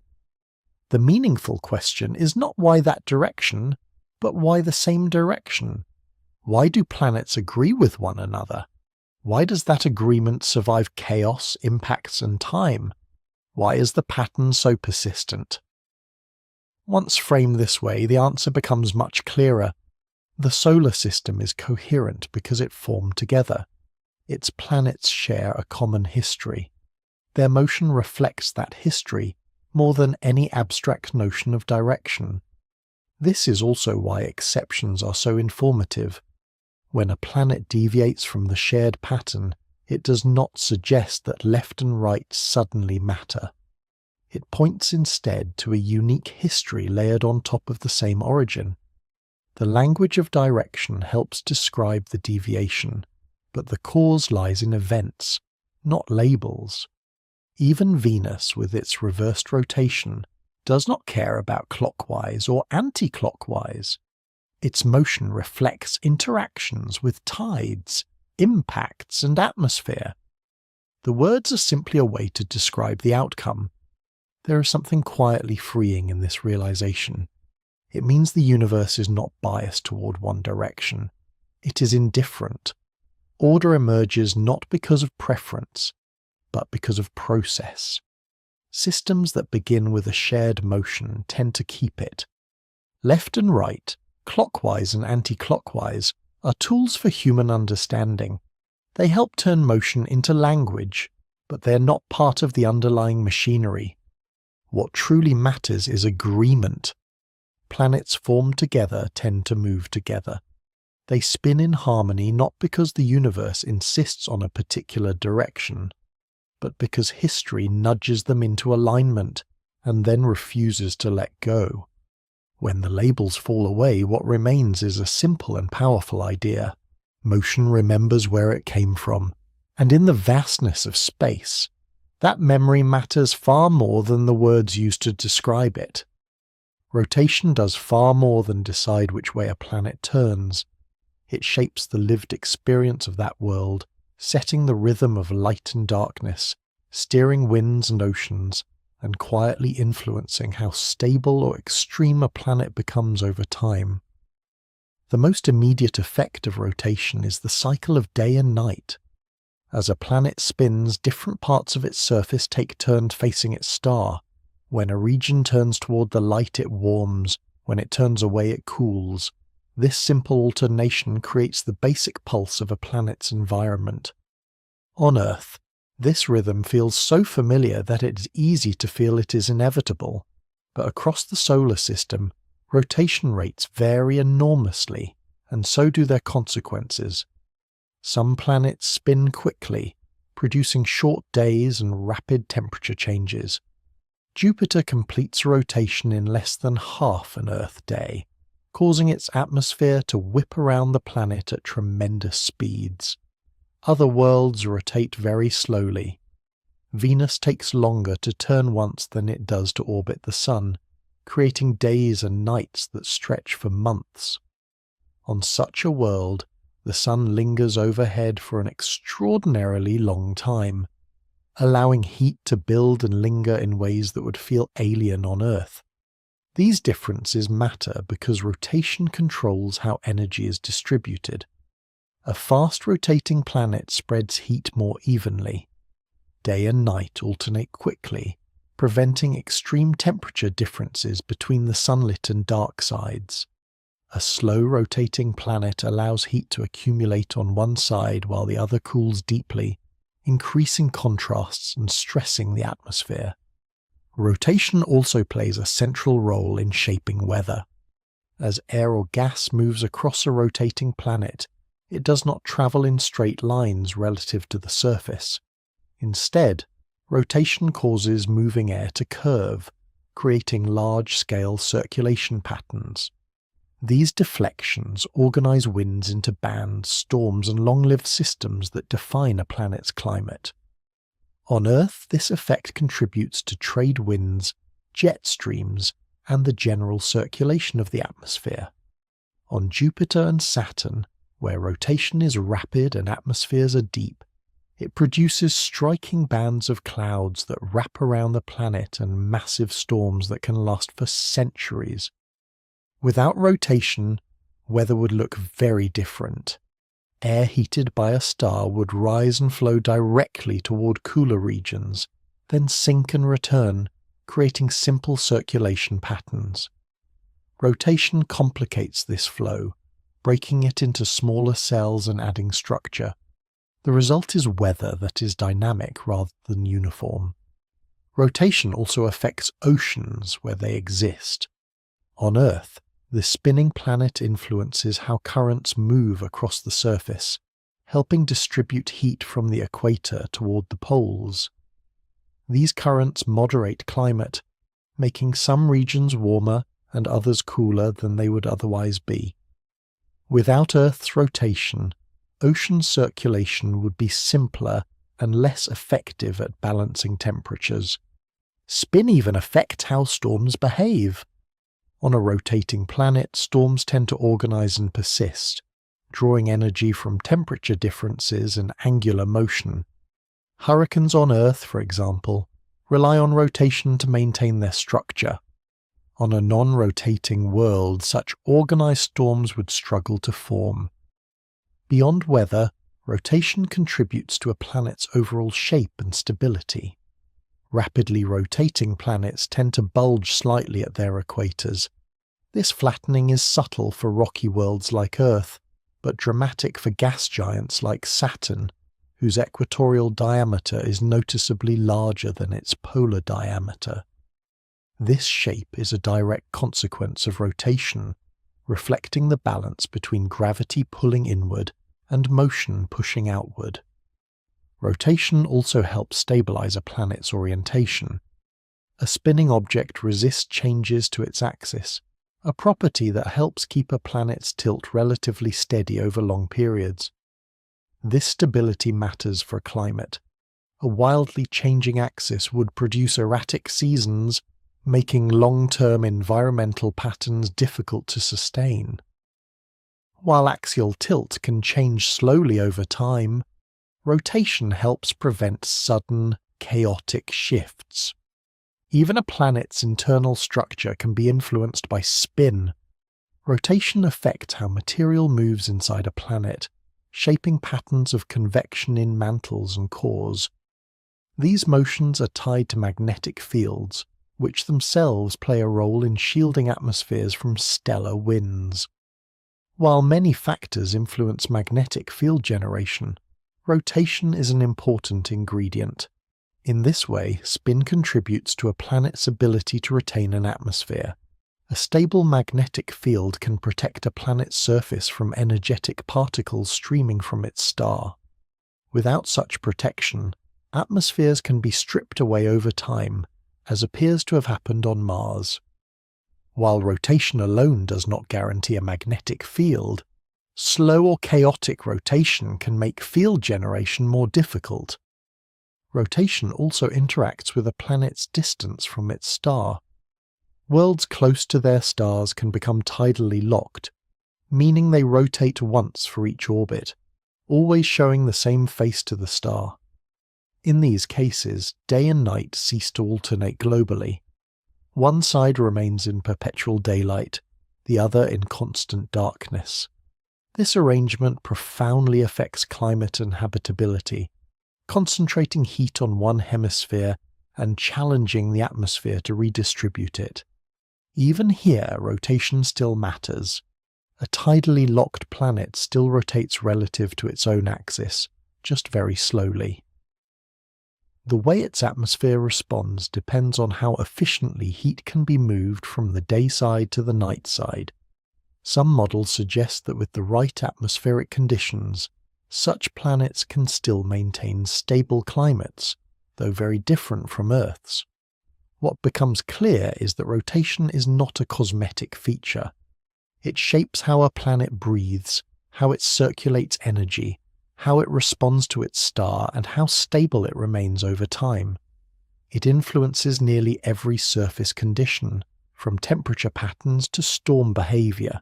This is why inherited spin matters so much. The direction of rotation may be a matter of perspective, but the presence of rotation and its rate are physically meaningful. They affect the long-term evolution of a planet in ways that are difficult to undo. Even small changes in rotation rate can have large consequences. A slightly faster spin can strengthen winds. A slightly slower one can allow heat to pool. Over millions of years, these differences shape landscapes, atmospheres, and internal dynamics. Seen this way, rotation is not just a relic of formation.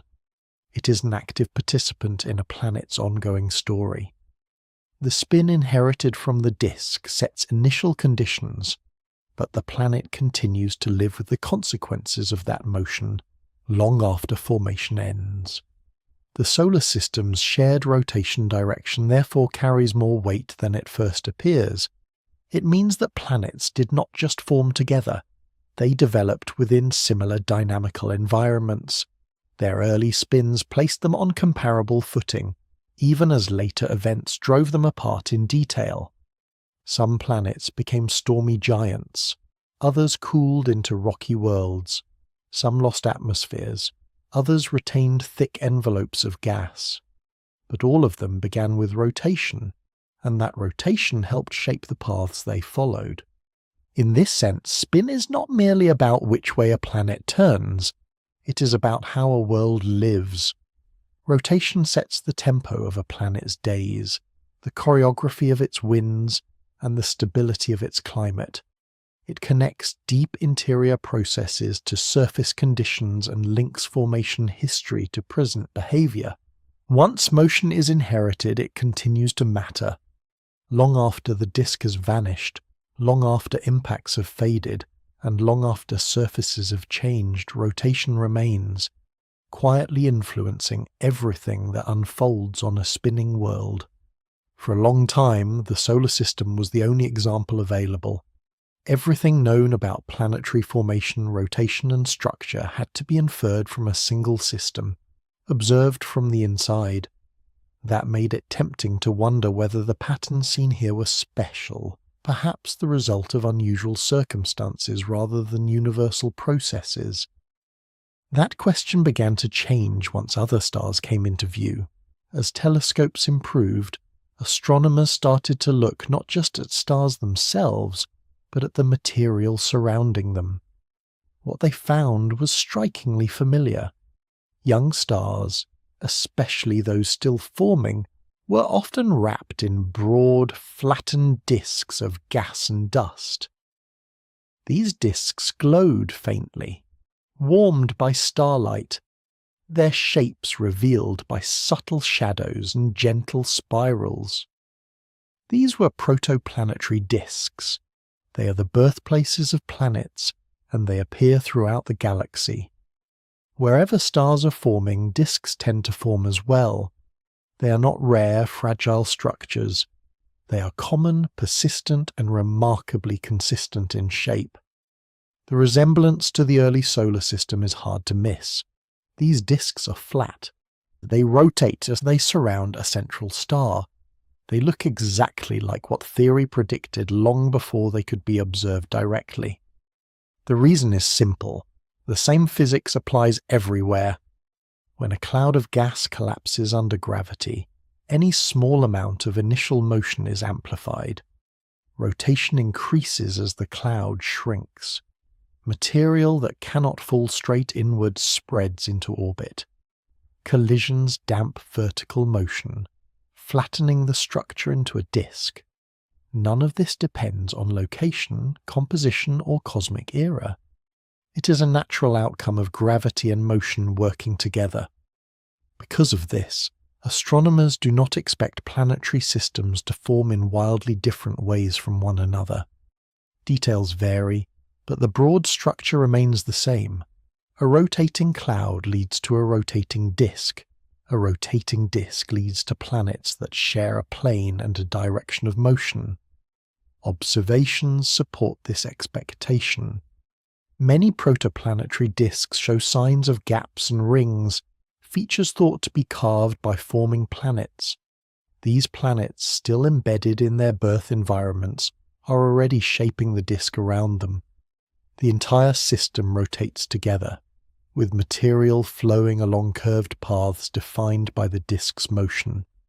In some systems, multiple disks are observed around stars that form together in clusters. Each disk has its own orientation, but within each system the internal agreement remains. Planets forming in the same disk share motion with one another, even if neighbouring systems spin in different directions. This is an important point. There is no universal direction that all planetary systems follow. Some disks rotate one way, others the opposite, depending on the tiny initial motions present in their parent clouds. What is universal is not the direction chosen, but the fact that a direction is chosen and preserved. Consistency appears within systems, not across the entire galaxy. This reinforces the idea that the solar system is not unusual, it is representative. The same processes that shaped Earth, Mars, and Jupiter are shaping planets around other stars right now. The same balance between gravity and motion is at work. The same tendency toward flattened disks and shared rotation appears again and again. Even when planets are discovered around other stars, their arrangements often echo what is seen at home. Many exoplanets orbit within flat systems, with multiple planets tracing paths close to a common plane. In some cases, these planets appear to orbit in the same direction as the rotation of their host star, suggesting a shared formation history within a rotating disk. There are exceptions, of course. Some systems show planets on tilted or even backwards orbits relative to their star's rotation. These cases often point to later disturbances, such as gravitational interactions with other planets or nearby stars. Once again, variation appears on top of a common foundation. The pattern holds. Formation creates order. Evolution introduces complexity. What is seen elsewhere mirrors what is seen here. The universality of disks also explains why astronomers were able to predict planetary formation long before they could observe it directly. The mathematics of rotating systems applies at every scale, from spinning ice skaters to swirling galaxies. The same principles that flatten Saturn's rings flatten protoplanetary disks. In this sense, planets forming around other stars are not exotic, they are expected. What changes from system to system are the details, the mass of the star, the temperature of the disk, the amount of material available, the timing of disk dispersal. These factors influence how many planets form, how large they grow, and how close they orbit. But the underlying motion remains familiar. Disks rotate. Planets inherit that rotation. Shared direction emerges naturally.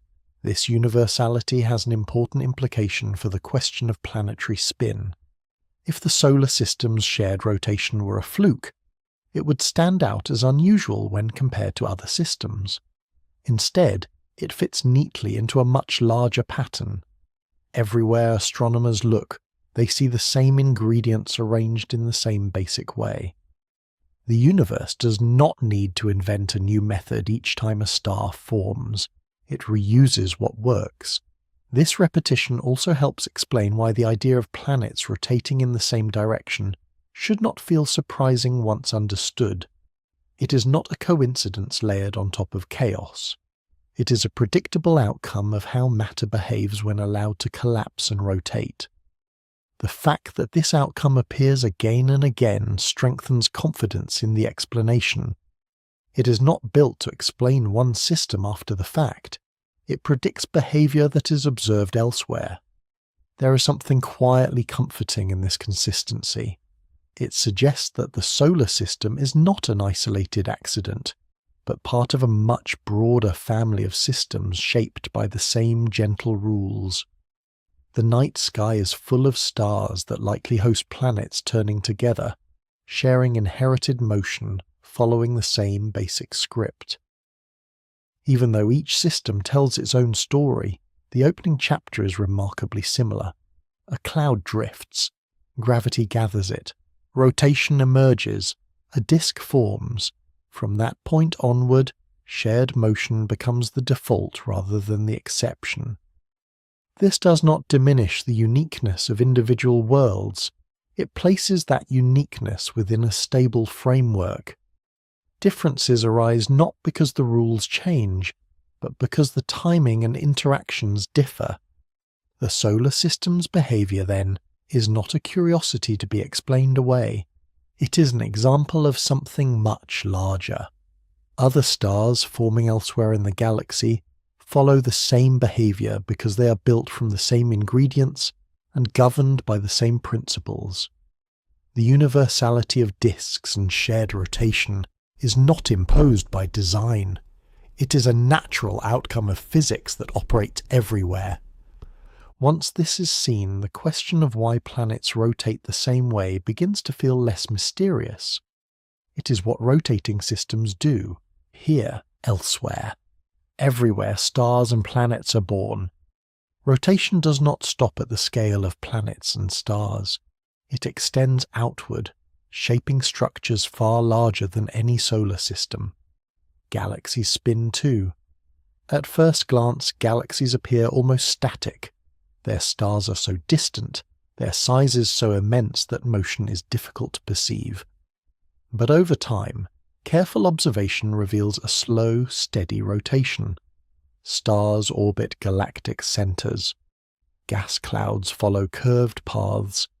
Entire spiral arms drift around a common core. This motion is not decorative, it is fundamental. Most large galaxies rotate in an organized way, with vast numbers of stars moving together in flattened disks. The Milky Way itself is one such system. From the inside, it feels like a scattered collection of stars. From afar, it would appear as a rotating disk with graceful spiral arms extending outward. The resemblance to smaller systems is striking. Just as planets orbit a star within a disk, stars orbit the center of a galaxy within a disk. The scales are vastly different, but the structure feels familiar. A central concentration of mass, a flattened, rotating system. Motion shared across enormous distances. This similarity is not a coincidence. Galaxies form through collapse, just like stars and planetary systems, though on far grander scales. Early in the universe, matter was distributed unevenly. Regions slightly denser than their surroundings began to pull in more material through gravity. As these regions grew, they gathered gas, dust, and dark matter from their surroundings. And, once again, there was motion. The material falling into a forming galaxy did not arrive perfectly still. Tiny initial motions were present from the beginning, inherited from the early universe itself. As matter collapsed inward, those motions became more pronounced, just as they did in smaller systems. The forming galaxy began to rotate. As with protoplanetary clouds, rotation influenced the shape of the collapsing structure.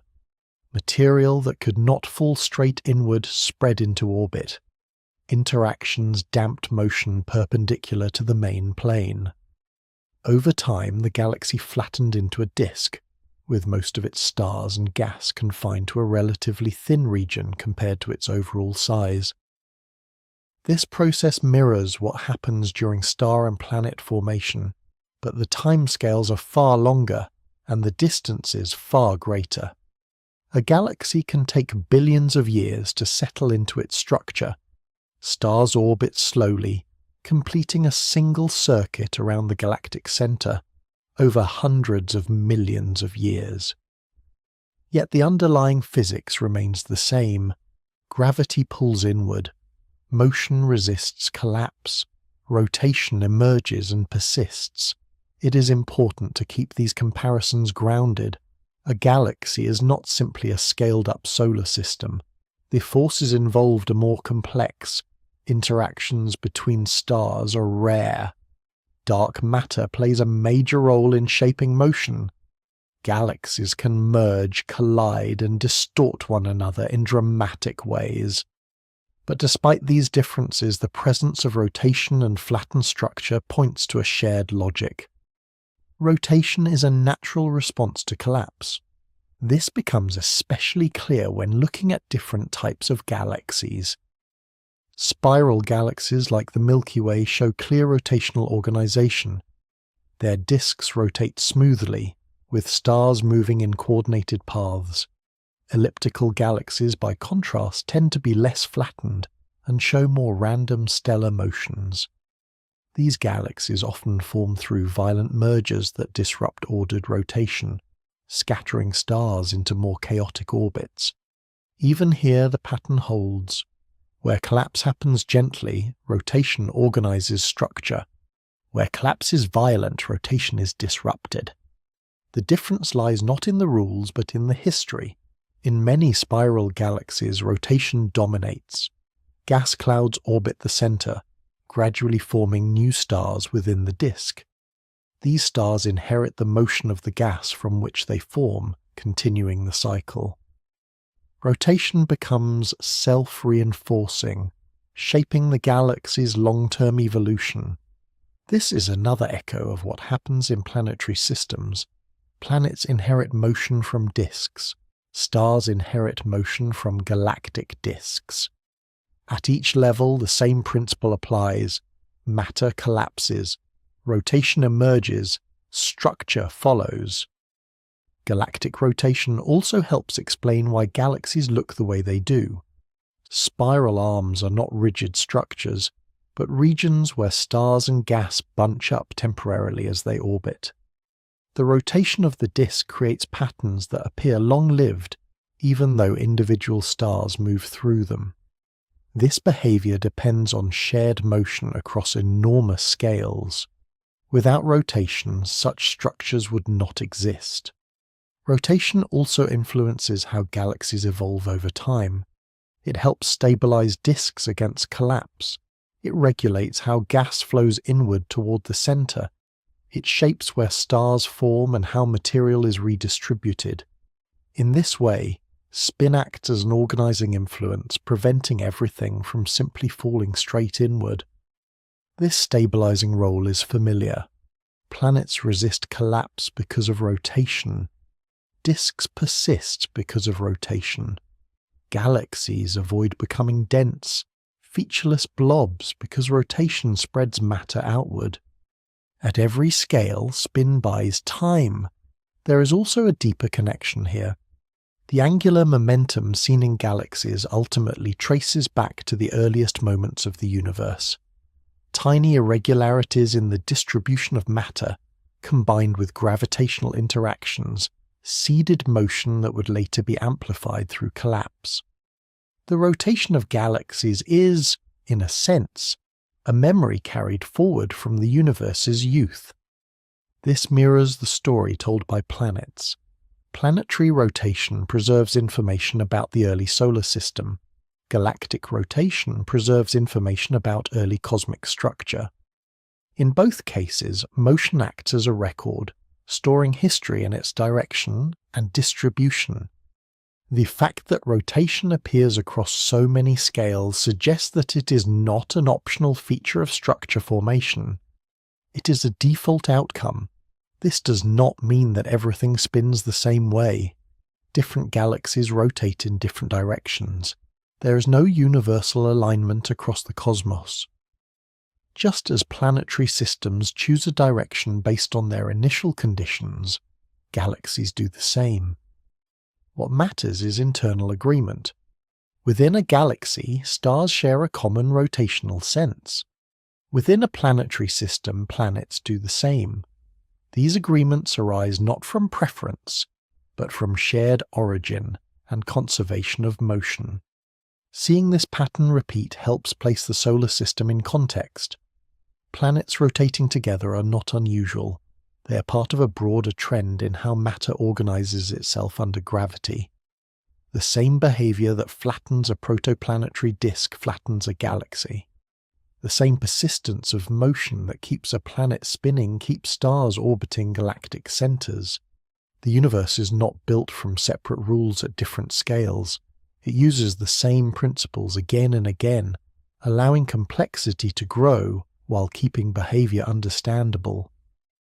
By the time attention returns to planets, their shared rotation feels less like a curiosity and more like an expectation. It is what rotating systems do when allowed to collapse and evolve without constant disruption. From planets to stars to galaxies, motion remembers. It shapes structure, it preserves history, and it links the smallest spinning worlds to the largest rotating cities of stars. Chaos often feels like the natural state of the universe. Matter drifts, collides, scatters, and rearranges itself endlessly. Stars are born in turbulent clouds, planets grow through violent impacts, galaxies collide and merge. At every scale, motion appears restless and unpredictable, especially in the early stages of formation. And yet, when these systems are observed over long periods of time, something unexpected happens. Order appears, not suddenly and not perfectly, but gradually and persistently. Patterns emerge, motions align, structures stabilize. What began as a noisy, unsettled environment slowly organizes itself into something coherent. This is not because chaos disappears, but because its effects are averaged out. Averaging is one of the quiet architects of order. When many small events occur over long timescales, their individual randomness tends to cancel out. Small pushes in one direction are balanced by small pushes in another. Irregularities smooth themselves away.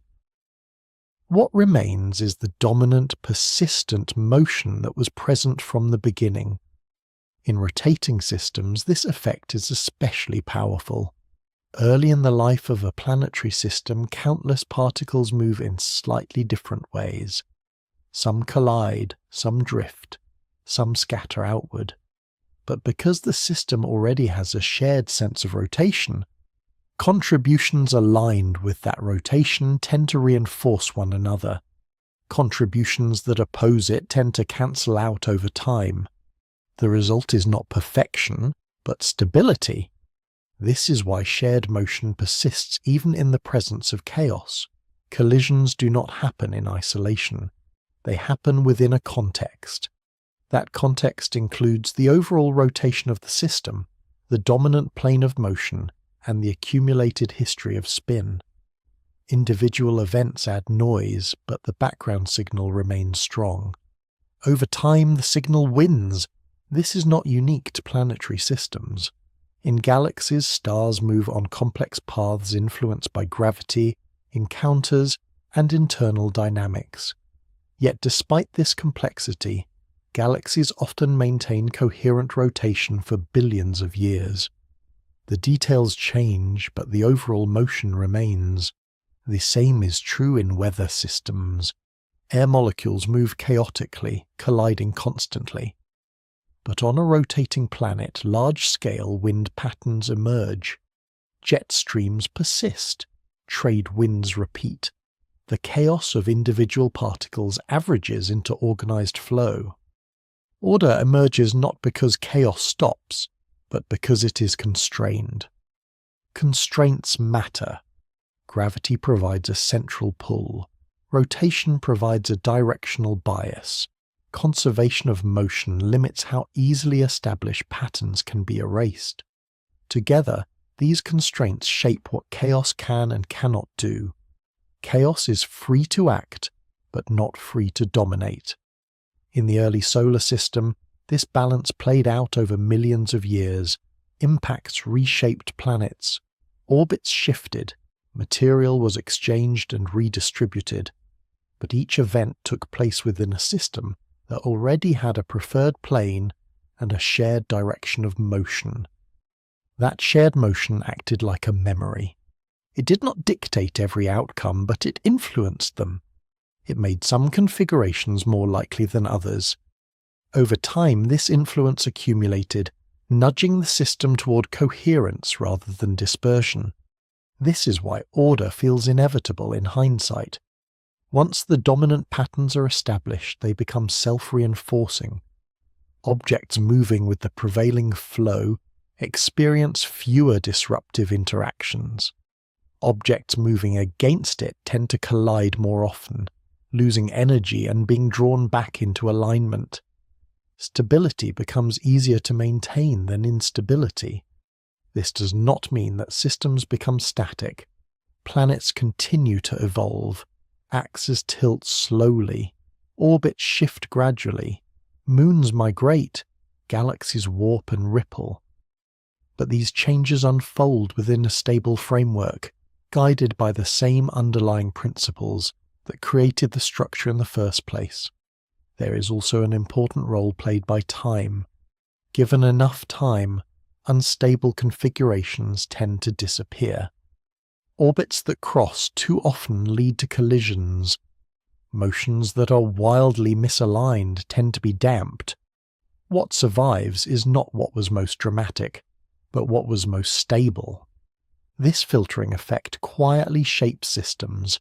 It removes extremes. It favors alignment. It rewards coherence.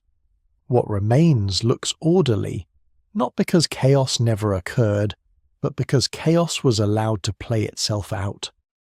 This perspective helps explain why shared planetary rotation does not require constant maintenance. Once established, it does not need to be enforced. It persists because alternatives are less stable. A planet rotating against the dominant motion is not forbidden, but it is less likely to survive unchanged. Over time, interactions tend to push systems toward agreement. Venus and Uranus stand out precisely because they represent rare paths through this filtering process. Their histories included extreme events that pushed them into unusual states. Most planets did not experience such disruptions, and so they retained the more stable outcome. The pattern is statistical rather than absolute. Nature does not guarantee identical results. It produces tendencies. Given many opportunities, those tendencies become visible as structure. Shared rotation is one such tendency, emerging naturally from the interplay of gravity, motion, and time. There is a calm elegance to this process. Nothing needs to be coordinated. No external planner arranges the outcome. The system organizes itself through simple rules applied repeatedly. Chaos supplies variation. Constraints shape it. Time selects what lasts. This balance is one of the reasons the universe feels understandable. Despite its vastness and complexity, the same principles apply again and again. The same logic that shapes a spinning disk around a young star shapes a rotating galaxy.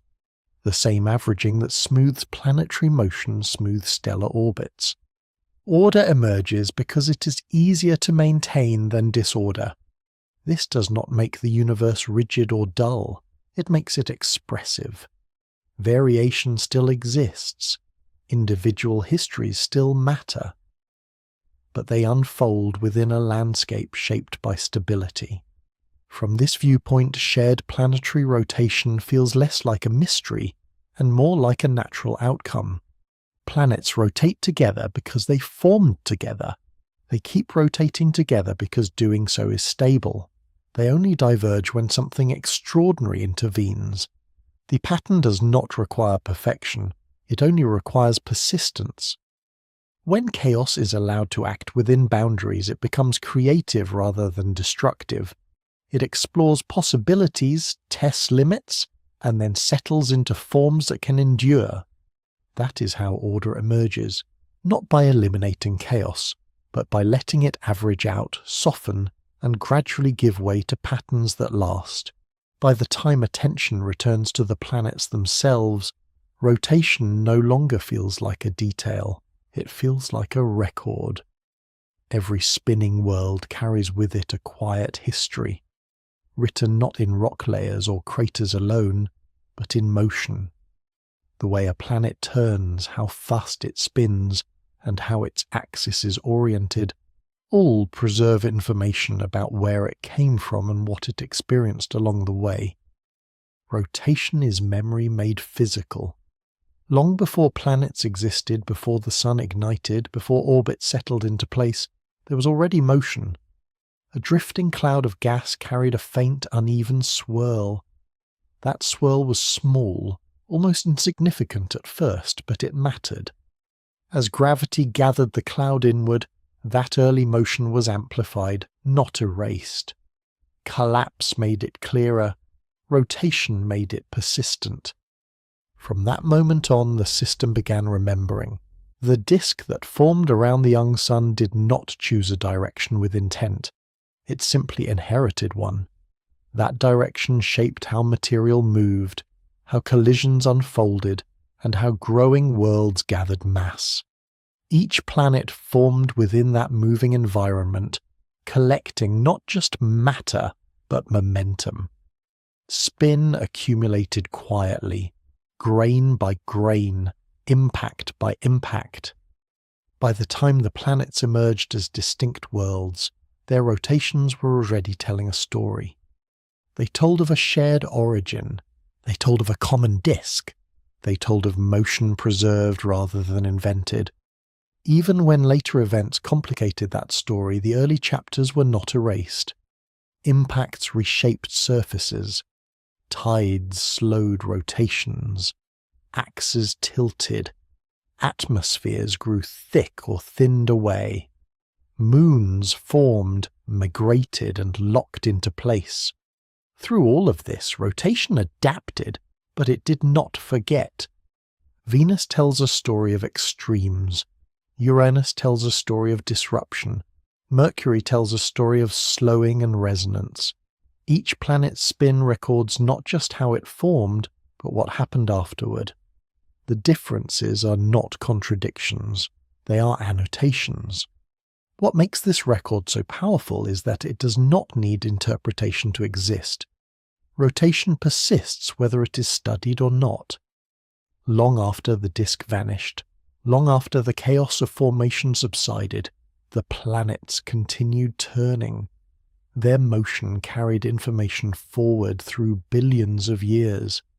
This is why rotation is such a reliable guide to the past. Rock can be resurfaced. Atmospheres can escape, craters can be buried, but motion is harder to erase. It can be altered, redirected, or slowed, but it rarely disappears completely. In space, where friction is scarce and time is abundant, motion becomes one of the most enduring traces of history. The shared direction of planetary rotation is therefore not a coincidence frozen in place. It is a living remnant of formation, still unfolding in real time. Even now, planets continue to spin, carrying forward the consequences of choices they never consciously made. The direction was set early. The pace evolved later. The memory remains. This way of thinking also reframes the original question. Why do almost all planets rotate the same way is not really a question about direction at all. It is a question about inheritance, about why systems formed together tend to move together, about how early conditions can echo across immense spans of time. When seen this way, the answer becomes less mysterious and more reflective. Planets rotate together because they were born together. They keep rotating together because motion is conserved. They only diverge when history intervenes forcefully enough to matter. The universe did not need to enforce this outcome. It simply allowed motion to persist. There is something quietly reassuring about this idea. It suggests that the universe is not constantly resetting itself. It carries its past forward. Small beginnings can leave lasting marks. Gentle processes, given enough time, can shape vast structures without noise or urgency. Rotation shows this better than almost anything else. From moons orbiting planets, to planets orbiting stars, to stars orbiting galactic centers, the same logic repeats. Collapse gathers matter, motion resists collapse. Disks form, rotation persists. At every scale, systems remember how they began. This repetition does not make the universe dull, it makes it legible. Patterns emerge not because outcomes are forced, but because certain behaviors are stable. Shared motion lasts because it is easier to maintain than to destroy. Order survives not because chaos is absent, but because chaos is filtered by time. The solar system, viewed through this lens, becomes less like a collection of accidents, and more like a long conversation between gravity and motion. Gravity pulls inward, motion pushes sideways, time listens patiently. What remains is structure. The planets do not spin because they must. They spin because once they began, nothing ever truly asked them to stop. Their rotation is not an obligation, it is a consequence. And consequences in physics tend to linger. As this journey slows, it is worth returning to the simplicity at the heart of it all. A cloud collapsed. It carried motion. That motion was preserved. Everything else followed. Planets formed. They spun. They changed. They endured. Their rotations still trace circles in space, quietly marking the passage of time, quietly remembering a beginning that no longer exists in any other form. In watching them turn, there is no need to imagine intention or design. There is only continuity. Motion, once started, prefers to keep going. And in that steady turning, the solar system keeps telling its story, not loudly, not urgently, but through the calm persistence of something that remembers where it came from and has never felt the need to forget. When the question is asked plainly, it sounds almost whimsical. Why do almost all planets rotate the same way? It is the kind of observation that hides in plain sight, easy to overlook until someone points it out. Once noticed, it can feel as though it demands a dramatic explanation, something exotic or mysterious, something unique to our corner of the universe. But the answer turns out to be calm. Planets rotate the same way because they were born the same way. They form together, from the same drifting cloud of gas and dust inside the same rotating disk. Long before there were worlds with names, there was already motion. That motion was faint at first, barely more than a tendency, but gravity amplified it as the cloud collapsed. Rotation emerged naturally, not as a rule imposed from outside, but as a consequence of shrinking while moving. The disk that formed carried that rotation forward. Material within it shared a direction, shared a plane, shared a history. As planets grew, they gathered not only matter, but motion. Each world inherited the same quiet spin, shaped by the same early conditions. That shared rotation is not fragile. It survived impacts, chaos, and time. It was adjusted, tilted, slowed, and in rare cases reversed, but it was never erased casually. The fact that most planets still turn together billions of years later speaks to how persistent motion can be once it is established. Even the exceptions fit the story. Worlds like Venus and Uranus remind us that history matters. Their unusual rotations are not failures of the system, but records of extraordinary events layered on top of a shared origin. They show how much effort it takes to bend a pattern that is otherwise remarkably stable. When direction is set aside, what remains is agreement. Clockwise and anti-clockwise are human descriptions chosen for convenience. Space itself has no preferred left or right. What matters is that the planets agree with one another, that they move as parts of the same system, rather than as unrelated objects. This agreement is not unique to the solar system. Around other stars, disks form and rotate. Planets emerge within them, sharing motion in the same quiet way. On larger scales, galaxies flatten and spin, carrying the memory of their own formation across billions of years. Again and again, gravity gathers matter, motion resists collapse, and rotation persists. The universe does not rush these processes. It allows time to smooth chaos, to average away randomness, and to preserve what is stable. Order emerges not through force, but through patience. Patterns form not because they are required, but because they endure. Seen this way, the spinning of planets becomes something gentle rather than surprising. It is the universe remembering itself. From a drifting cloud to a glowing star, from dust grains to full worlds, the same motion carries on, quiet and uninterrupted. Each rotation is a small echo of a beginning long past, still turning, still telling the same story. In that steady movement there is no urgency, no drama, just the calm logic of the spinning system, continuing to turn simply because it always has.